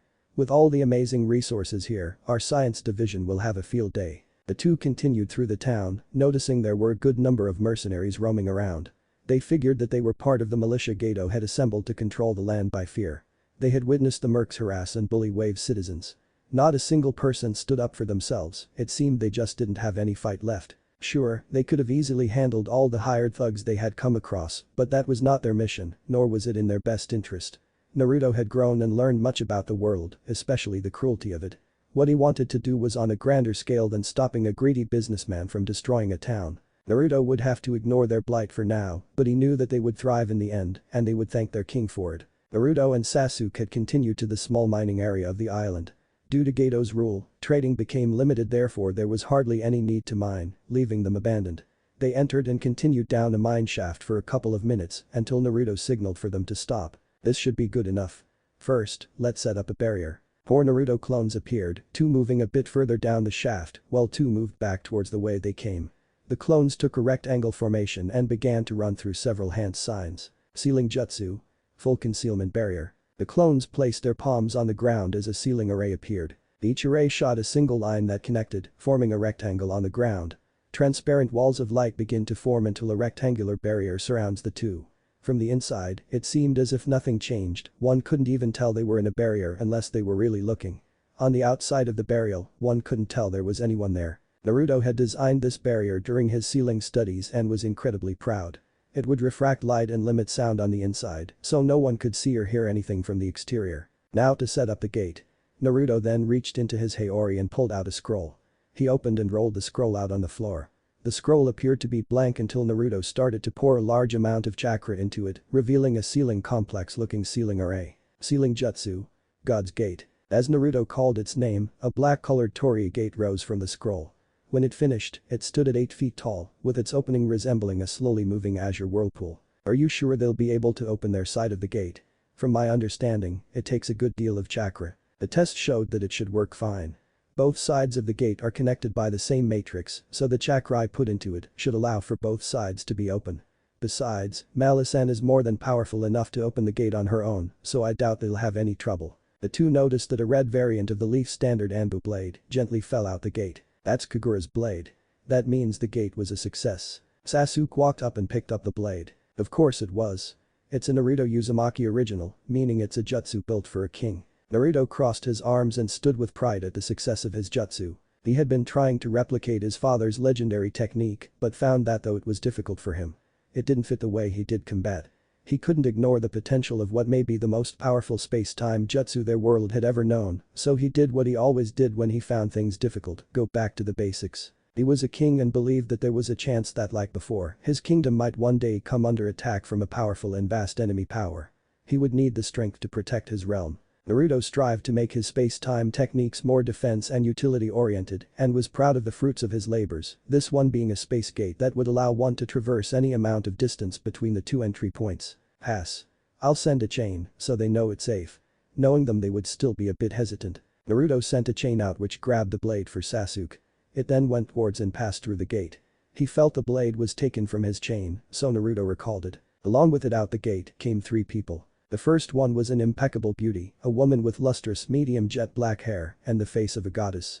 She had light yellow-orange eyes and 2 silver hairpins tied on the back of her hair, with a fringe of her hair covering her right eye. She wore a black kimono with a white sash, black fingerless gloves, a white jacket with a higher collar and blue rose-printed textures, black leg warmers, gray shinobi sandals, and a black forehead protector, with a Uzumaki swirl around her neck. The second one could be described as an elegant snow-white skinned beauty, with hair to match.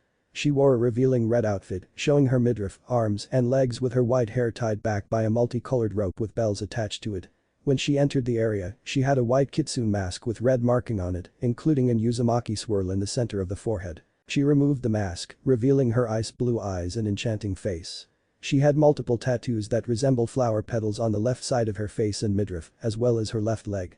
To finish off her outfit were her red high-heeled sandals and the red Anbu blade sheathed on her left leg. Lastly, was a hulking giant of a man, with spiky red-orange hair, well-pronounced cheekbones, and his eyes of gray.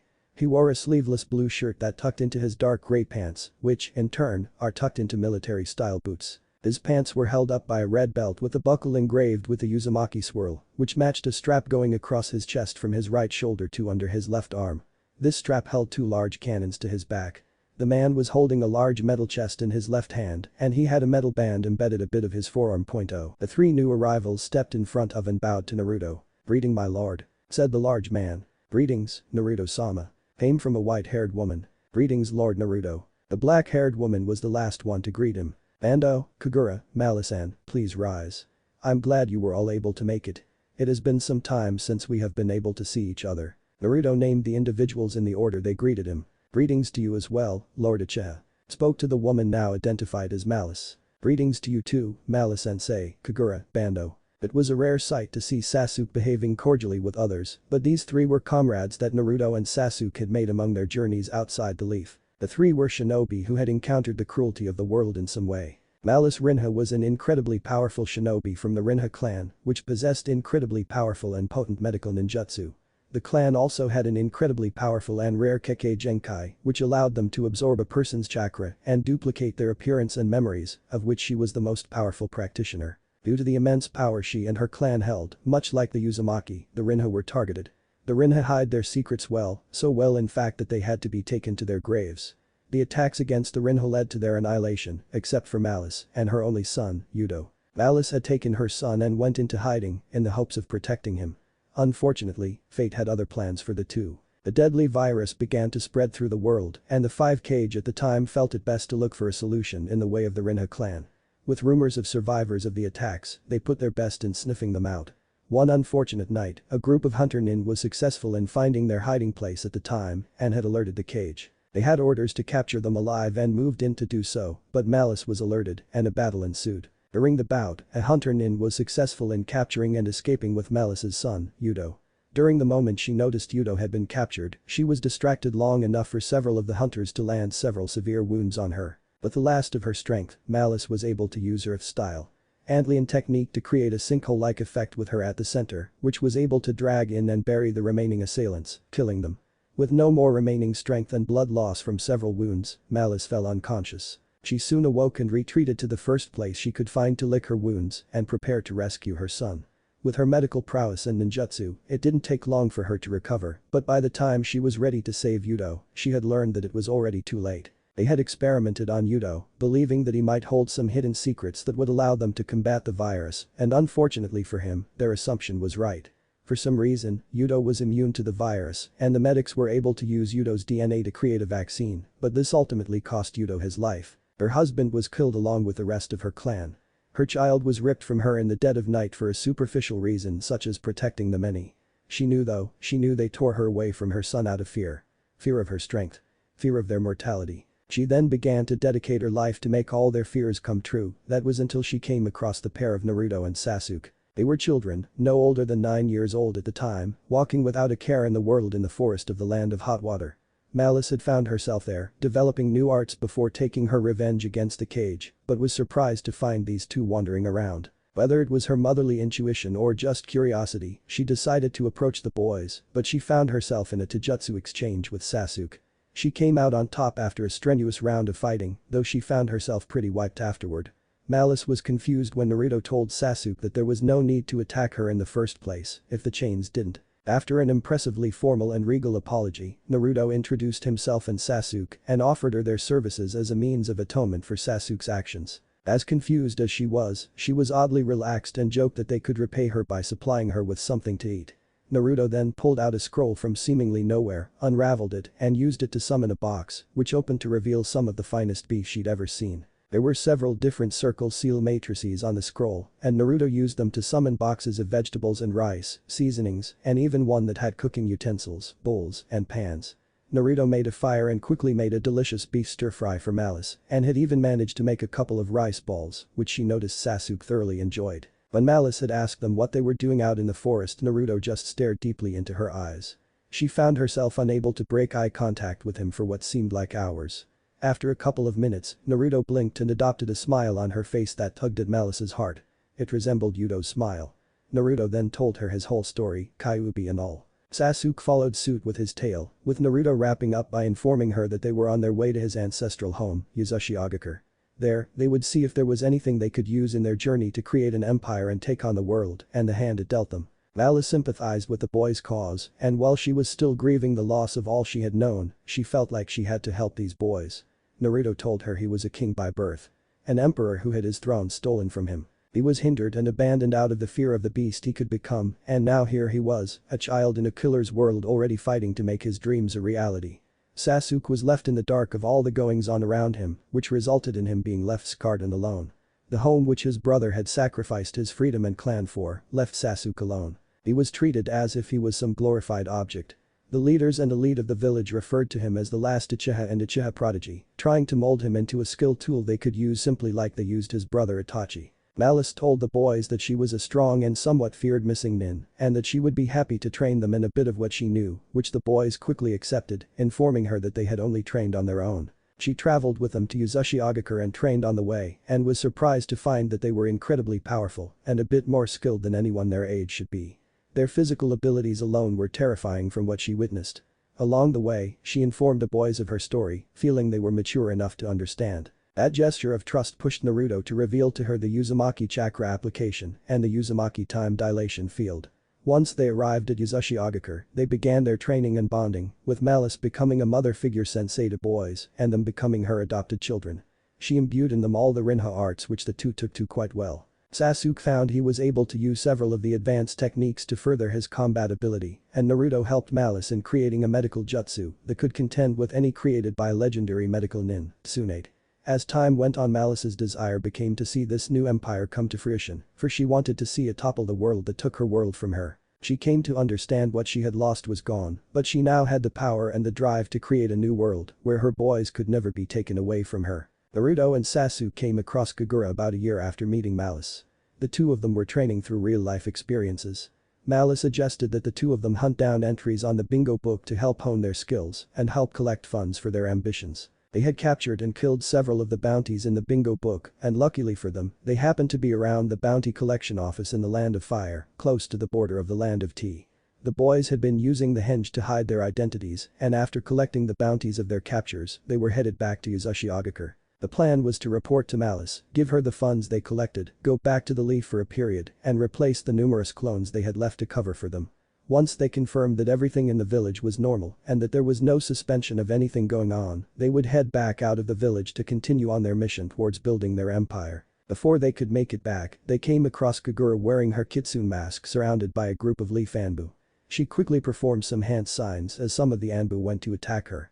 As the first attack was about to land, they stopped, turned, and began attacking their Anbu allies. In a few minutes, the group of Anbu was fighting amongst themselves, half of them pleading for their comrades to stop and come to their senses, but to no avail.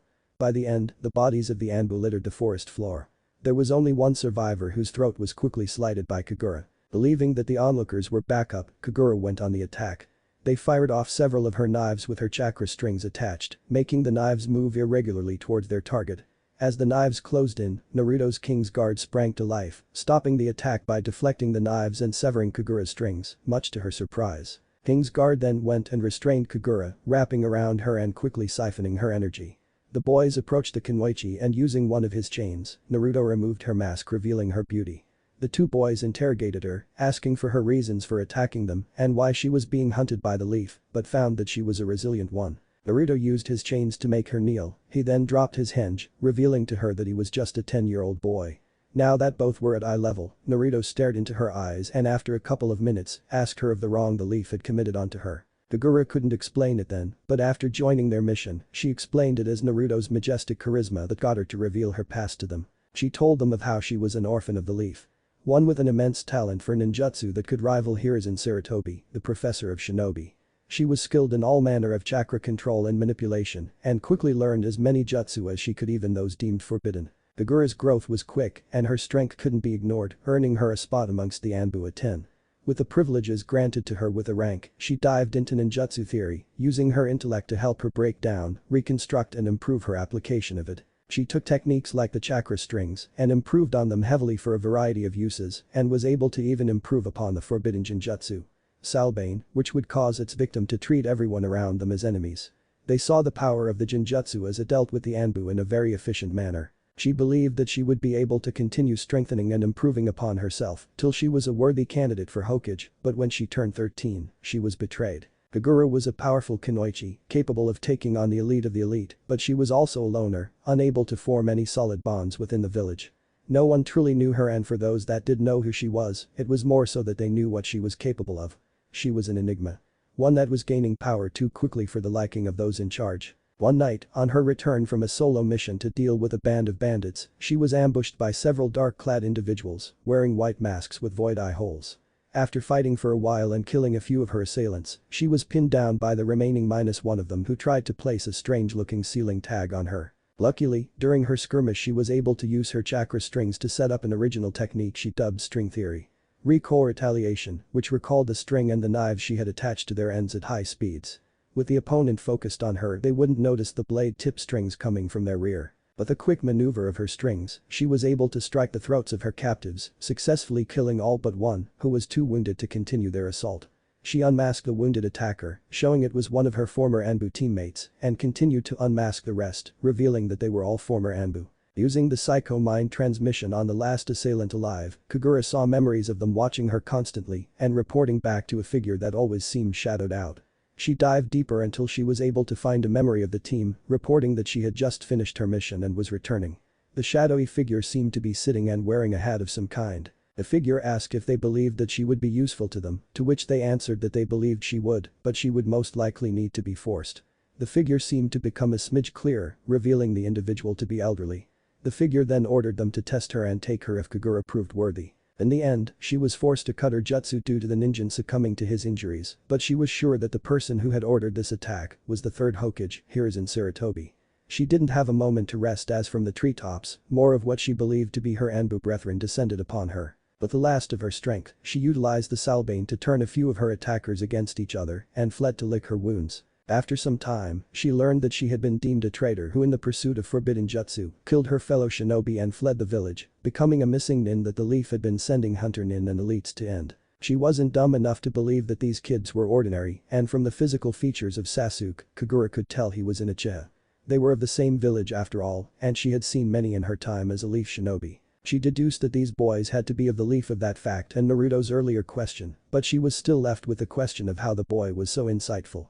Naruto and Sasuke sympathized with her, and much like with Malice, they told her of their tale, which also served the purpose in filling in some gaps she had in the history of the village since she had left. Kagura knew of the Kyuubi attack, the loss of the fourth Hokage, and the reinstating of the third. She had also heard of the tragedy of the Uchiha massacre, which left a young boy and his wayward murderous older brother as the last of their clan. She was more than shocked to learn that Naruto was the heir of two clans, one of which was envied and targeted for their strength. She was also surprised to learn that the village had used Itachi to stop the coup that the Uchiha had planned, damning him to a life of a criminal and his brother to a life with no family. Naruto then released her from his chains. They all seemed to understand that they were not enemies. If anything, they were kindred spirits. These boys were like her, young but ambitious, setting out to make their way in this world, regardless of the troubles they had faced. Naruto then offered her a place in his kingdom, noting many of her valuable traits, such as her analytical mind and her skillful application of chakra. He even suggested that Kagura would be able to help him advance his ability as they had similarities. Naruto also promised Kagura that by following him, she would become the leader she once aspired to be, of a force far superior to anything the Leaf and the rest of the shinobi world. She believed in the potential these boys showed, and for the first time in her life she felt a kinship to people, so she decided to join their cause, learning from and growing alongside each other. Their meeting with Bando was a bit different. The four of them had ventured and recruited more members to their cause a year after Kagura's recruitment. From research and rumor, they believed that the ruins of Soragakure village hidden in the sky, located in the land of sky, held a bounty of useful resources and decided to make the journey. On the way, they had come across Bando unconscious, gravely wounded and missing his left hand, which looked to have been cut from his forearm. Malice was able to stabilize the man with minimal effort, enough for him to come to and answer their questions. Seeing as the strangers took the time to help him, especially in the condition he was in, Bando decided to tell them his story. Bando was the child of two former scientists from the old days of Soragakure, a village that even in the past was vastly superior to the rest of the ninja world in regard to technology. They had also developed ninjutsu that allowed for airborne battle. The old regime of the village decided to make their place known in the world during the Second Shinobi World War, but was ultimately defeated and destroyed by the Leaf at the end of the war. This left the world with the impression that Soragakure had been eliminated, much like with the Uzumaki. What was left of the old regime quickly took control of the survivors and began to rebuild the village and their power to one day gain revenge.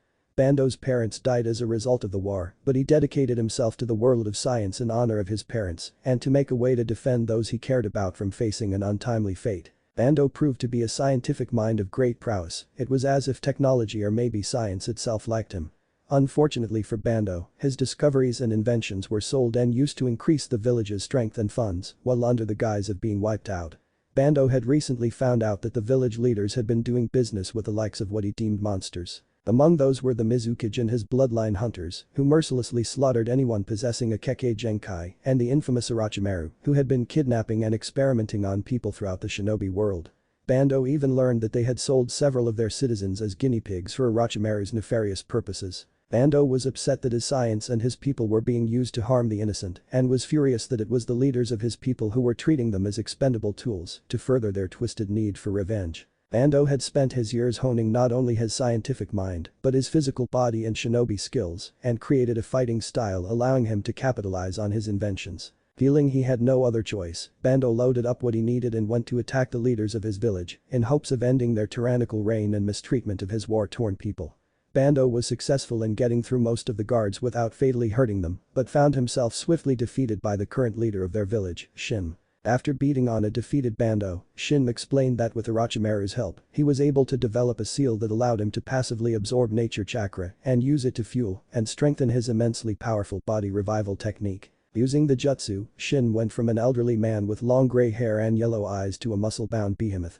His hair and beard grew wild and much longer, as well as blackening in color. Shin's muscles greatly expanded, which caused his clothes on his upper body to burst, leaving him bare-chested, with only shreds of the sleeve around his wrists. All this made him look younger and much more physically fit. Shin gloated that he was now the ultimate weapon, demonstrating his power by being able to sever Bando's left hand with a single chop of his hand, grabbing and crushing the now severed appendage being repaired.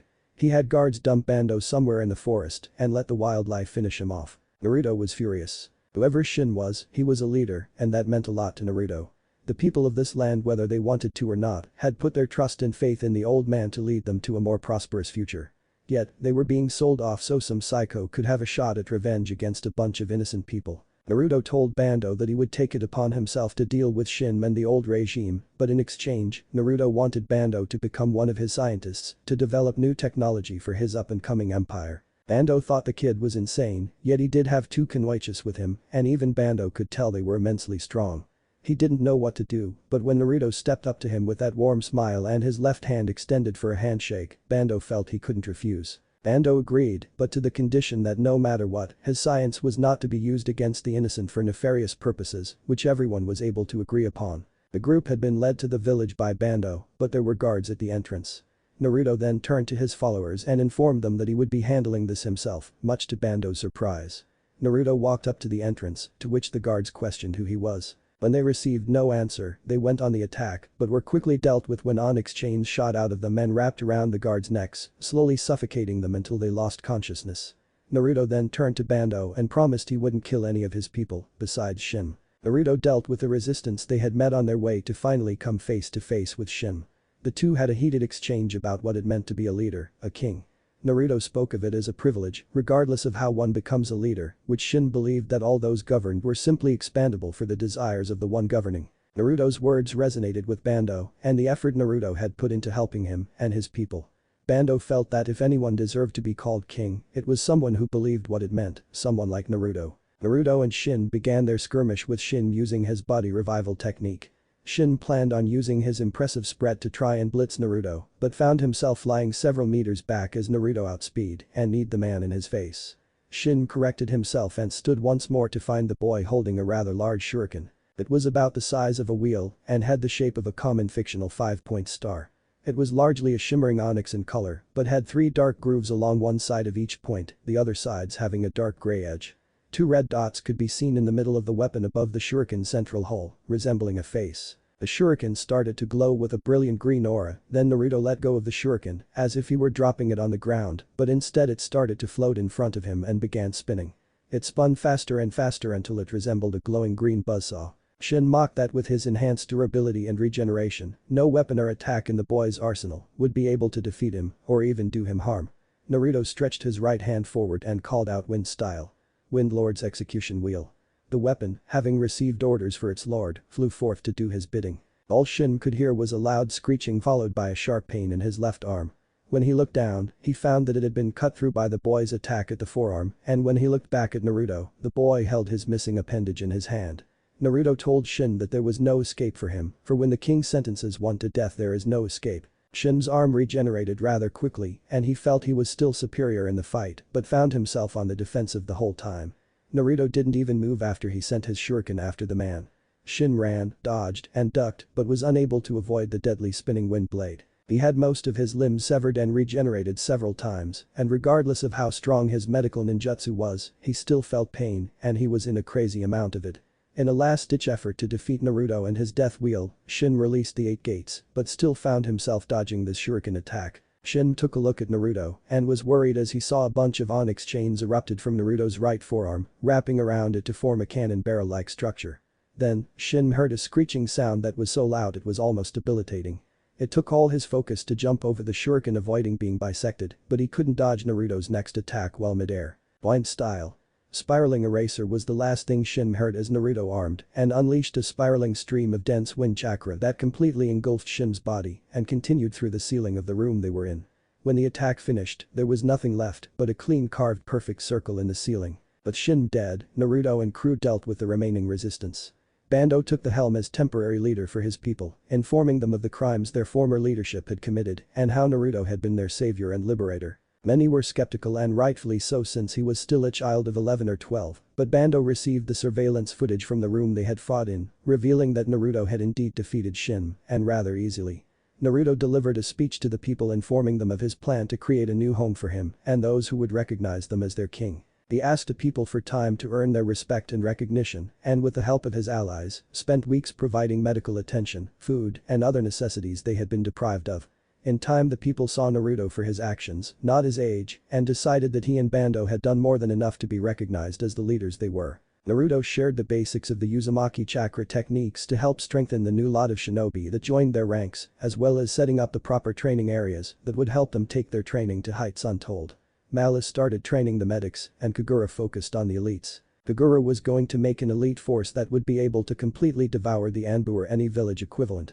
Bando headed their technological division, focusing on making his king's empire one with no equal. He also was in charge of arms dealing, which was also a way to recruit interesting individuals. They were all from different walks of life, but they had assembled for the same reason, to make a new world for them and theirs, and destroy anyone who would threaten that.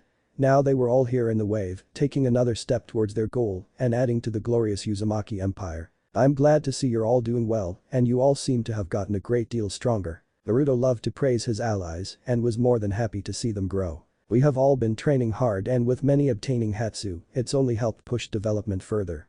I'm sure you'll be very pleased with the results, my lord. Bando answered. The SHIN' and Abyss have also made amazing strides.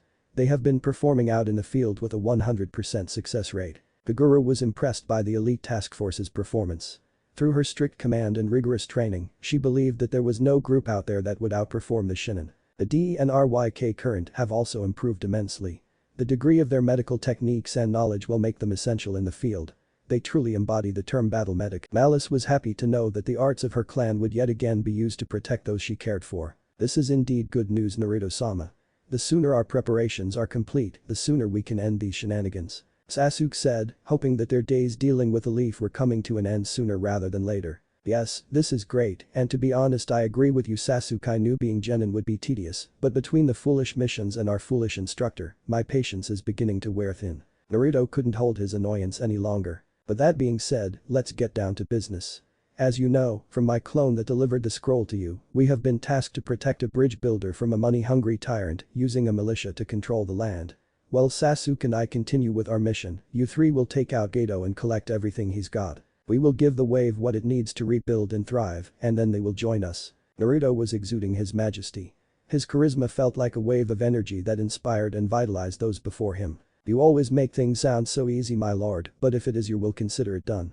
Kagura and I will handle Gato's assassination. Malice assured Naruto. Also, our team was lucky enough to come across Zabuza Mamachi and another potential recruit in Zabuza's partner. Zabuza and Sasuke got into a fight, if you can call it that. Sasuke interrupted. Sasuke and Zabuza got into it and he ended up pretty hurt. I approached him to join and agreed to pending his defeat in a match between the two of us. What we will do is kill two birds with one stone. I'll show both Zabuza and the wave that we are allies they can trust by eliminating the Scourge Gato in front of them. Ah, I see. I'll create a copy of Gato using my spirit reflection puppet and have it lead the militia to your battle site. When you're done with your fight, they'll show up and we will handle gathering the citizens as well. Malice responded. I'm glad we're on the same page, Malice-san.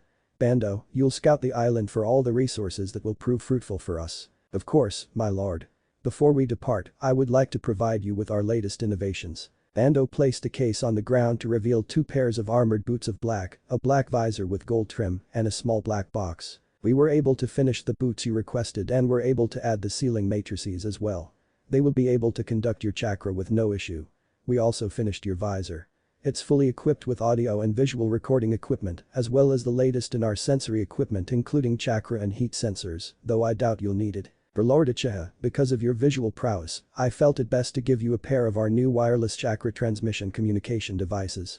You can refer to them as the CTC pods for short. Bando opened the small box revealing the 2 small ear communication devices, then handed them to Sasuke. Amazing, I didn't think they would be ready this soon. Naruto picked up his new piece of equipment and marveled over it like a kid with a new toy. Yes, my lord, due much to your sealing expertise we have our chakra transmission communication network fully up and running. Bando answered. How does this work, Bando? I'm only familiar with the wired communication device. Sasuke placed a pot in each of his ears. Both of your devices are equipped with multiple sealing matrices, many of which were made by your majesty.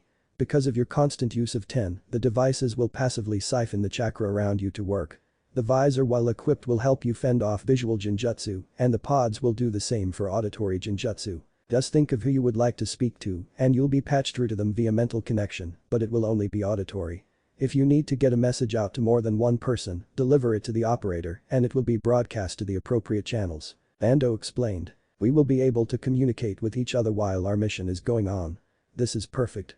If it wasn't for you guys, I'd be just a lowly peasant. It's because of all of you that I'm proud to call myself a king, Naruto proclaimed.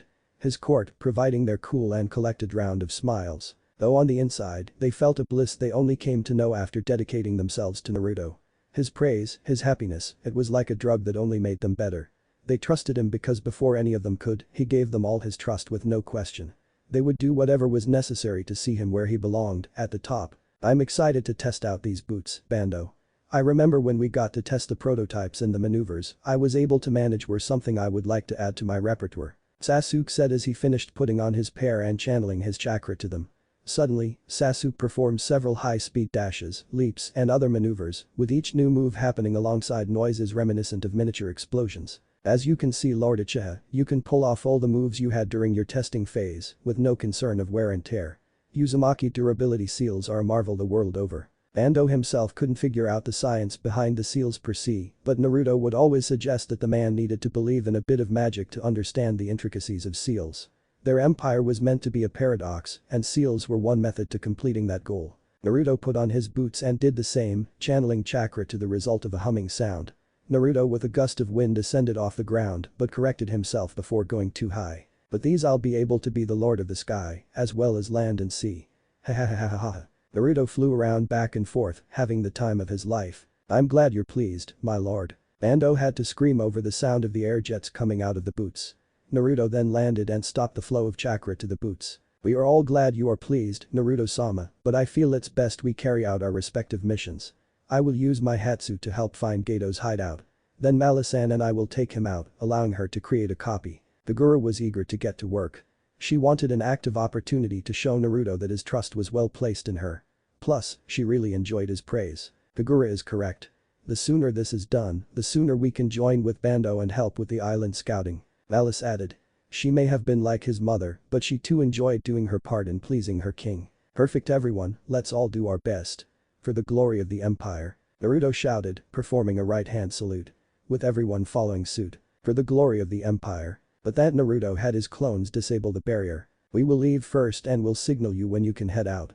Oh, and if you manage to see any scumbags, and you can get it done clean. They understood their lord's orders. Of course, my lord.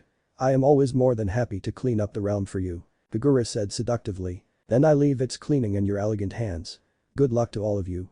Come Sasuke. Naruto and Sasuke turned and decided to use their new equipment to have a bit of fun before heading back to Tezuna's house. A loud boom was heard as both boys took off for the mineshaft entrance, vanishing from Malice, Kagura, and Bando's side in an instant. It's hard to believe that our king and his strongest knight just became teenagers. Bando said as he closed up the metal chest. Naruto-sama is no mere teen, he is a true man.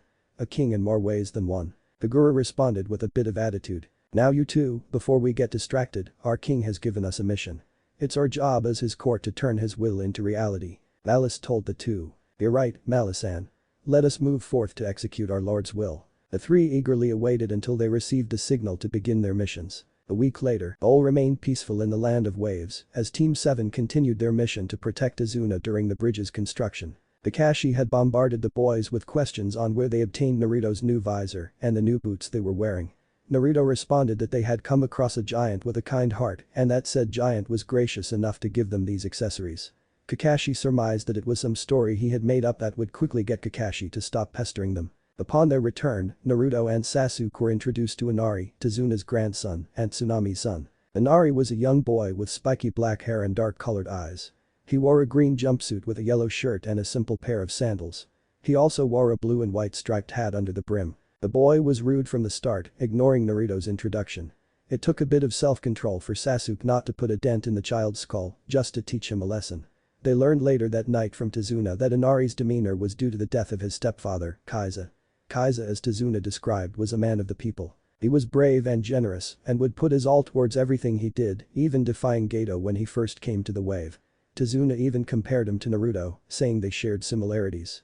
For going against Geto, he was publicly executed brutally, having both his arms cut off to enhance his suffering. After a while, they finished him off, all while Inari was watching in the crowd. After that, Inari became a lot more pessimistic, believing that hope was just for fools with a death wish. Tazuna asked the boys to be tolerant of his grandson. Inari was scared and didn't know how to properly handle his trauma, so he lashed out.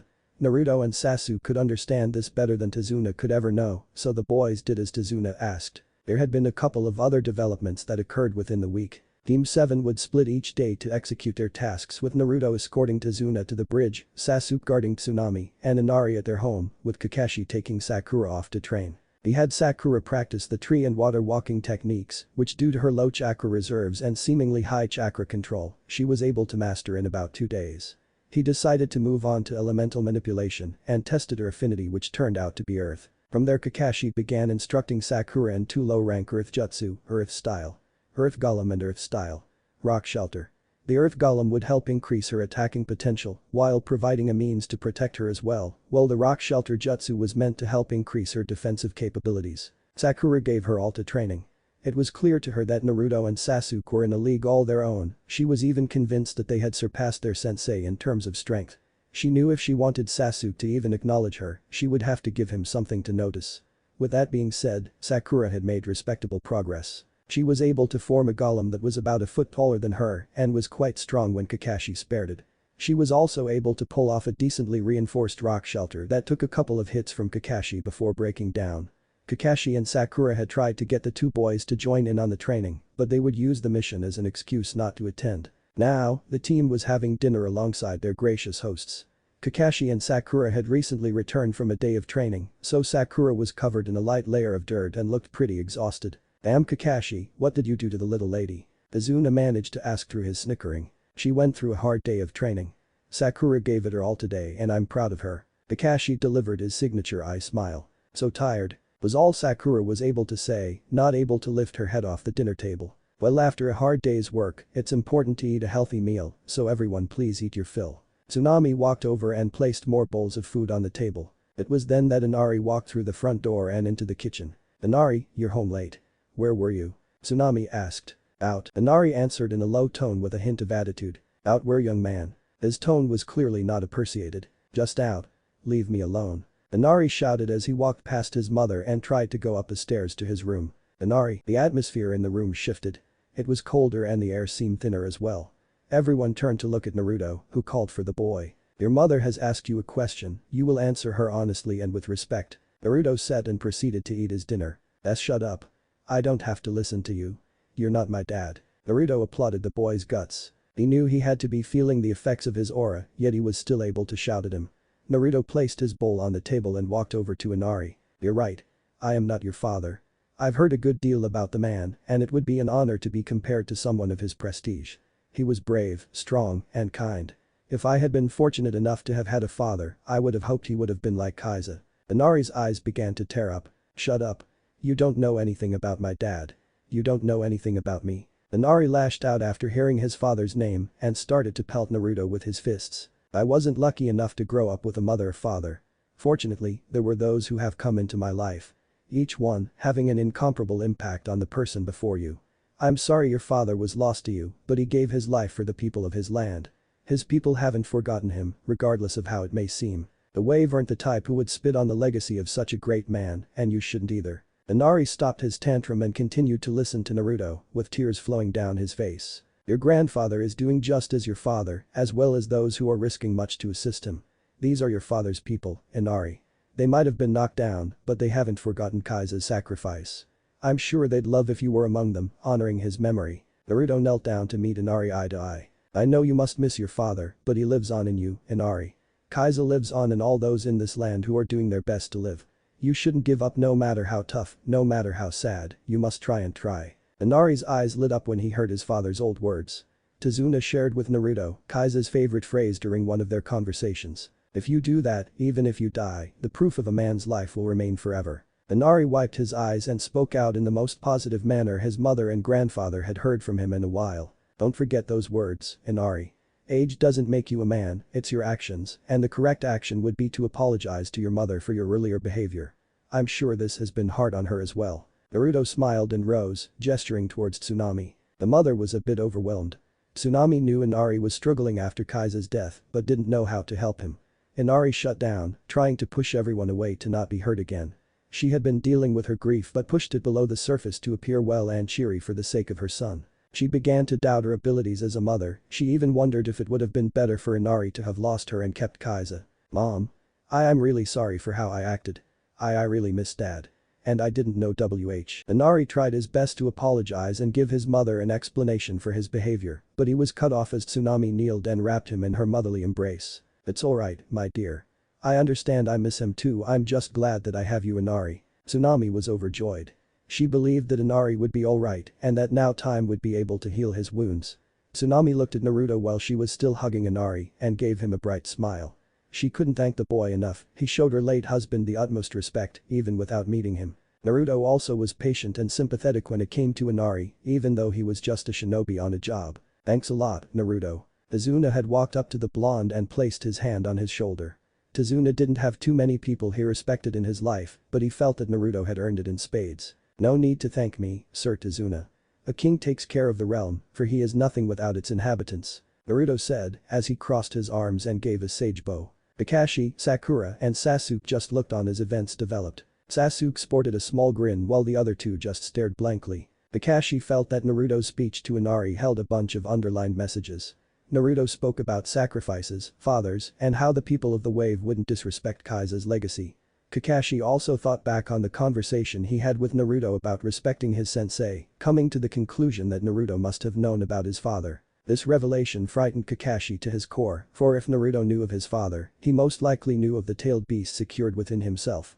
With this in mind, the suspension that the Kyuubi could have been behind Naruto's alterations became a more likely possibility. Naruto's choice of words made Kakashi worry more. The way he spoke, it sounded as if Naruto felt the village had disrespected his father's legacy somehow. Kakashi felt it better to keep this to himself and report to the third upon their return. Sakura's opinion of Naruto began to change once again. She went from thinking he was a nobody when they were kids to an annoying nobody in the academy, then to some kind of monster or demon once she was assigned on a team with him.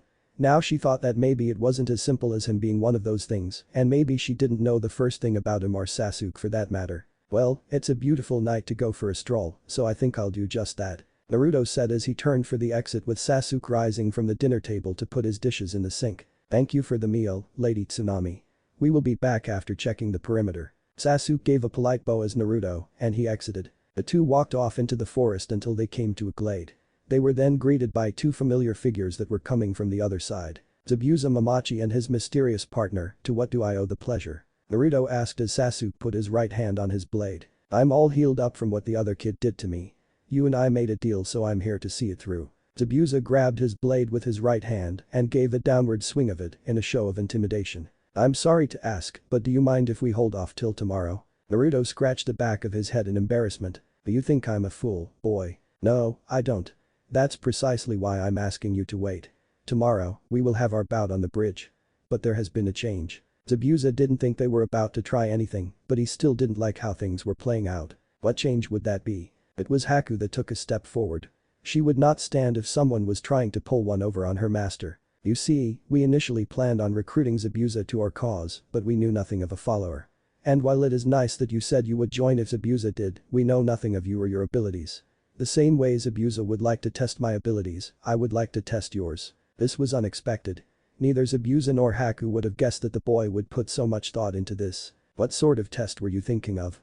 Will I have to go against your friend? Haku asked, looking toward Sasuke. No, I believe he has done his part.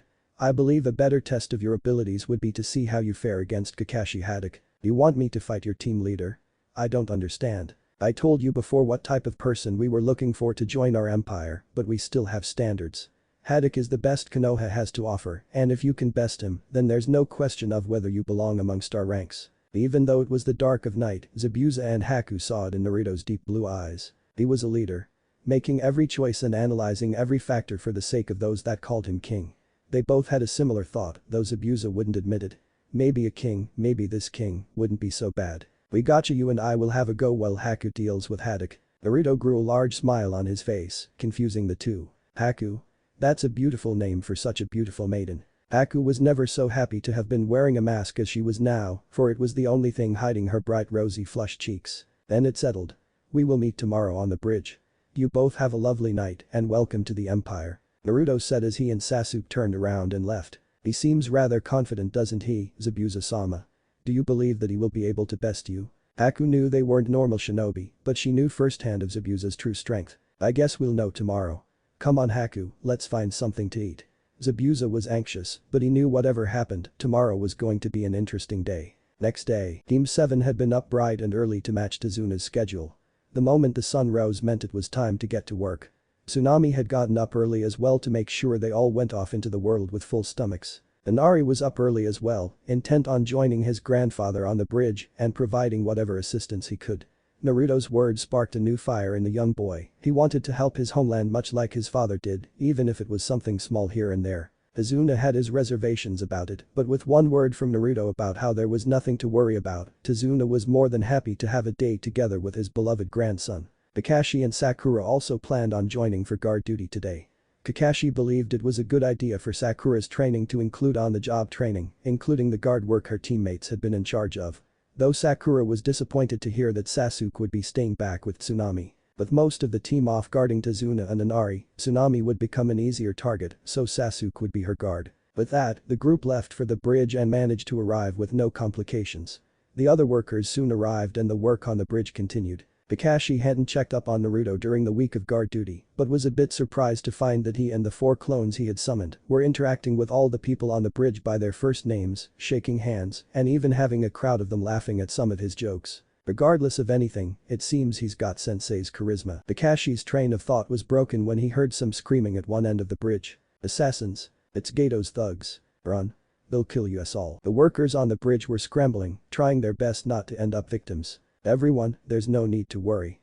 These two are not here to hurt you. Naruto projected his voice over the bridge so all could hear him. They then watched on as the 2 new arrivals walked up to Naruto, Tazuna, and Inari, who were standing behind his grandfather. Kakashi and Sakura rushed to their side. End of the bridge good? Zabuza asked. Good for what? What's going on Zabuza? Kakashi shouted as he pulled out a kunai. That's perfect. Naruto then summoned a smokeless shadow clone. Sir Tazuna, Inari, these 2 are here to see me and wish you no harm, so please relax. We will take our business away from everyone.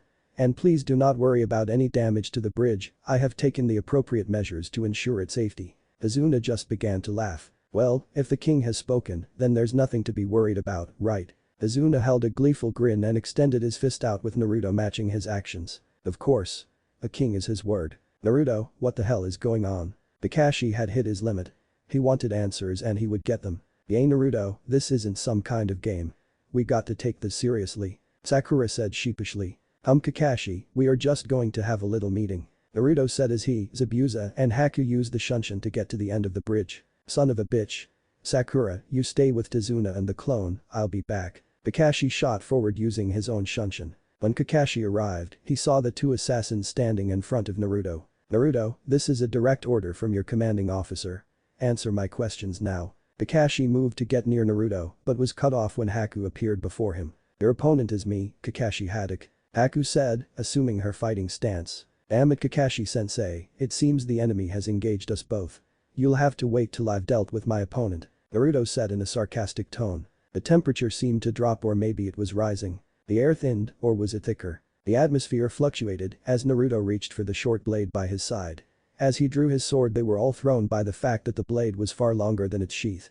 In Naruto's hands was an adachi with a deep blue blade and a black hilt wrapped in bandages matching the blade. Taniki. Cold front. Naruto swung his sword and everyone felt a chill. Suddenly a wall of ice formed, separating Naruto and Zabuza from Kakashi and Haku. Naruto. Kakashi shouted. The ice wall was thick to the point that Kakashi couldn't see through it. That is most ironic. Who would have thought that Zabuza would be facing an ice user as well? Kakashi asked, staring at his masked opponent until he felt a sharp pain in the back of his left arm. He checked it to find he had been struck with a senbon, but his opponent didn't throw any. I would hope you take this match seriously, Kakashi Haddock. If you get distracted for just a moment, you will die. Haku said as she decided to end this quickly. Kakashi was still a Jonin level threat and she took no threat lightly. One lucky shot and you think you've won, big mistake. Kakashi raised his headband revealing the Sharingan in his left eye. I see. You are special Haddock, but not the same way we are. Aku said as she made a single one-handed sign. What are you talking about? Kakashi could feel it getting colder and colder. It wasn't hard to assume that Haku was building up chakra but couldn't tell for what purpose. Suddenly, they were surrounded by what looked like mirrors, reflecting the two combatants in each one. The ones you call Naruto and Sasuke. They are like me, special in a way that the world fears. Now that we've begun our meeting, you too will know that fear. Land of Waves. Unfinished bridge. Hey Naruto. Or should I say clone Naruto? Izuna asked the clone. You needn't worry about such small things. I may be His Majesty's clone, but you can refer to me however you'd like. Alright, I know this is a weird question, but do you think we can move closer to see the fight? This is surprising. Who would have thought you would be interested in such a dangerous matter? Izuna couldn't lie, he was intrigued. He didn't know much about shinobi, though he was starting to understand Naruto. The boy maintained a constant state of control, not just on himself but on everything around him. Izuna felt he had to see if the might of one called himself king. I understand, and you are in luck. I believe I have a safer alternative. The clone then reached into its hori and pulled out a small gourd, opened it up, and poured out water on the bridge surface. What are you doing, Naruto? Sakura was curious what the water was for. Nothing of interest. Do me a favor and look into the puddle for me, Sakura. The clone gestured and Sakura complied. She stared at the puddle for a minute as the water seemed to slowly spin like a mini whirlpool. She began to feel more and more tired until she could no longer fight the urge to rest her eyes. Sakura suddenly fell unconscious and was caught by Naruto's clone before she could fall to the ground. What did you do to her, kid? Izuna asked. Just a little illusion to help her get her beauty rest. If you want you can gather the others to watch as well. It isn't every day you get to see a king in action. The clone pulled out 2 more water gourds and poured them on the existing puddle. This resulted in a rather large puddle resting on the surface of the bridge as Izuna and Inari turned to gather the rest of the bridge workers. They were scared, but they were also very excited. This was probably going to be the only shinobi battle that many of them will get to witness, so many pushed down that fear for the chance. Telescope Jutsu. The clone performed several hand signs and placed his hand on the puddle. The green wave of energy spread across the puddle before an image came into view. The people saw Naruto with a blade in his hand standing across from the assassin who also had his weapon handy. The onlookers commented about how cool Naruto was and how they hoped he came out on top. Will Naruto Nai be alright? Inari asked. Naruto took the time to give Inari a firm reminder of how to be a man like his father and encapsulated many of his father's qualities. It might have been overnight, but Inari came to see Naruto as an older brother-like figure. Of course, His Majesty won't lose. Not when his realm is watching. His realm? Yes. His Majesty, Emperor Uzumaki has come to enjoy the wave and its people. He has decided that it will become part of the great Uzumaki Empire. He will free you all of the scourge that plagues this land and bring the wave to a new age of prosperity. If he could free us from Geto then I'll call him king, said one of the workers. Me too. Go King Naruto, screamed another. Soon a lot of workers were cheering and chanting, hoping that the blonde shinobi would liberate them from their oppressor. It looks like the kids made an impression on everyone. Izuna was happy to see this much hope among his people. Alright everyone, it's about to start. The clone said and everyone around settled down, ready to watch how a king fought. Kakashi and Haku. Kakashi had been revered as a prodigy, a genius for his entire life.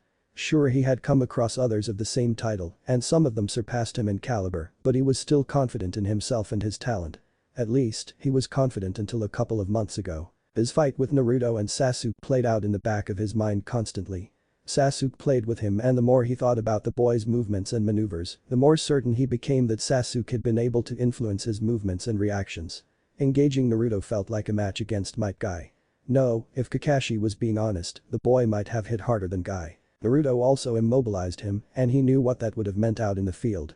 If they weren't his allies, or should he say, if they wouldn't have gotten in trouble for it, they could have killed him. Now here he was, having that confidence tested again by a young woman who had to have been at least half his age. She had trapped them in the dome of 21 floating mirrors made out of ice. 12 remained at ground level, 8 floated above the first 12 and angled toward the ground, and the final mirror was above the rest and facing the ground. Any attempts to escape resulted in him avoiding a projectile to the eye. Kakashi also tried to use some of his Earth-style escape jutsu, but found they wouldn't work. Aku's technique made her incredibly fast to the point where Kakashi's Sharingan had a hard time keeping up with her, meaning she had a constant element of surprise. Whenever she would throw a projectile or jutsu at him he would dodge it and it would enter one of the mirrors. Either instantly or after a delay, whatever went in the mirror would come out to attack him once more. She had also jumped in the mirror to avoid his attacks and respond in kind with her projectile attacks or perform high-speed movements from one mirror to another. Now they were locked in another Taijutsu bout with Kakashi on the offensive. I'm surprised at how much I'm enjoying myself. No need to hold back, but no need to kill. Have I ever had a chance to just test my abilities? Haku thought back. Her whole life had been one fight after another, with her honing her skills by spilling blood. This was the first time she had ever been able to use her abilities without the intention to kill. Haku's chain of thought was broken as Kakashi was able to land a kick to her chest, creating a good amount of distance between the two. Fire style. Fire dragon bullet. Kakashi weaved through the signs and expelled a powerful stream of flame from his mouth towards Haku. The masked Kunoichi managed to jump out the way of the fire plum and phased into the mirror behind her. The flame clashed with the mirror, with the frozen sheet surviving the attack unscathed. Once again Kakashi was surrounded by the image of Haku reflected in each of the 21 mirrors. You're faring rather well, Haddock. I haven't been able to land another hit on you since we began. You have earned your reputation. What are you guys up to? Your target was right in front of you, yet you chose to engage us. Kakashi was trying his best to wrap his mind around the situation. Those are my orders. My lord has asked me to fight you to show my worth. Haku answered though she thought of both Naruto and Zabuza. Zabuza didn't know, but Haku spied on Team 7 during the last week. She saw nothing special from Kakashi or Sakura, usually training in the forest, but Haku saw Naruto interact with everyone he came across. He would always ask for people's names and treated everyone with respect. The kids of the village had even interacted with him and called him the cool blonde brother, though she had to wonder why he was sending so many clones out into the village all the time. Naruto was much like her, a kind and gentle soul who could become a heartless monster if necessary. She couldn't explain it, she never felt it before, but she could see herself being a tool for his use. Then Zabuza must be losing his touch. You won't be able to beat me, and I think you know that. That isn't to say that you aren't very skilled. Kakashi then charged up his legendary Chidori, figuring he would need higher attack potency than his fire jutsu to break the mirrors. To be honest with you, this technique requires me to use a lot of chakra to maintain. Secret art. Demonic ice mirrors. It's my strongest defensive jutsu. I know I'll have to push myself past my limits if I want to best you. Haku wasn't a fool. Kakashi was one of the strongest people she had faced to date, and though she wasn't going out of her way to kill him, she wasn't holding back. Kakashi then shot forward and struck one of the mirrors with his lightning-clad hand, shattering it instantly. He gained a bit more distance before turning around to see the remaining mirrors, still in place, and the wall Naruto made going across both sides of the bridge. Kakashi then saw Haku appear in the center of the dome. She formed a one-handed sign and the mirrors melted, the water falling and splashing on the ground. Haddock. I would like to see if I can be more than just a tool, just once. Haku felt so strange. She had never felt the need to improve or surpass anyone, let alone herself. Her purpose was to be useful to the man that saved her life. So why did she want to try? Why did she want to improve? You can just surrender. I have no interest in killing someone who isn't trying to kill me. I can understand that, but you'll just have to continue humoring me. Haku manipulated the water at her feet into the air and used them to create frozen spears that flew in Kakashi's direction. Fire style.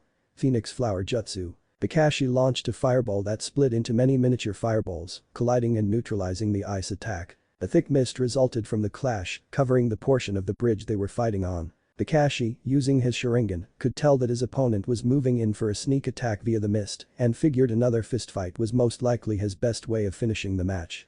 He put up his left hand to block a forward kick for Haku, but felt an intense burning sensation from his hand upon contact. He immediately let go, jumped back, and looked down to see his hand covered in blisters and burns, and his gloves somewhat burned together with his skin. A mirror appeared and Haku shot at Kakashi at an insane speed.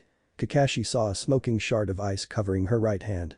As quickly as he could, Kakashi made a single-handed shadow clone that was able to push him out the way before Haku thrust through it. The clone then erupted into a current of electricity, shocking Haku and bringing her to her knees. Kakashi walked up to her. It's over, alright. I don't know what you did, but you don't have the stamina to keep this up anymore. Kakashi was a bit winded himself, plus his hand was killing him. He could hardly move it. A mist then erupted from around Haku. Kakashi found himself feeling a similar burning sensation all over and jumped back as fast as he could. He was having difficulty breathing and had to close his eyes, keeping the left one closed due to the stinging pain he felt. Haku lunged at Kakashi once more, beginning another hand-to-hand exchange. Kakashi felt the stinging every time he blocked an attack but found he was quickly beating Haku. After a small exchange, Kakashi blocked a right hook from the girl, delivered a swift knee strike, then a powerful elbow to the top of her head, seemingly knocking her unconscious. Kakashi tried his best to catch his breath as he looked down at his opponent. He kneeled to remove her mask, but then she cracked. He couldn't react fast enough, his world turned black. Kakashi fell on the ground with Haku standing over him, breathing haggardly. Her body was riddled with electrical burns, and it took all her strength to remain standing. Haku was able to come out on top simply by the element of surprise. She had dabbled with freezing and solidifying the carbon dioxide in the air before, but found little use for it due to the amount of concentration it took. She felt foolish ignoring that the trade-off for the high level of concentration was a great deal of attack and defense potency at a relatively low cost. She already possessed a high caliber of chakra control, so it wasn't too strenuous for her. The gas she was able to make alone could harm and debilitate her opponent quite well, and she thought her dry ice blade would have been effective too if she would have hit her target. After using her surprise gas attack, she made an ice clone while Kakashi had his eyes closed. The clone acted as a distraction with a majority of her remaining chakra while she laid waiting for her perfect opportunity to strike. This victory is mine purely by luck, I guess I do need to become stronger. Haku then picked up Kakashi, bringing him to the clone Naruto left behind. He was the one who wanted her to fight him, so she figured he would know what to do in the case she was able to defeat him. Though she found herself wondering how the fight between Zabuza and the original Naruto was going. She made it towards Naruto and a crowd of the bridge workers surrounding him. Haku also noticed the pink-haired female sleeping on one side of the bridge. Upon her arrival with the Jinnin over her shoulder, the crowd became weary. Amazing. His Majesty will be most pleased by this development. To think we would happen upon such a rare Kekkei Genkai, His Majesty truly is beloved by fortune. Never fear my dear friends, she is one of us. Oh, and here come some more friends. Suddenly two newcomers appeared, one on each side of the clone.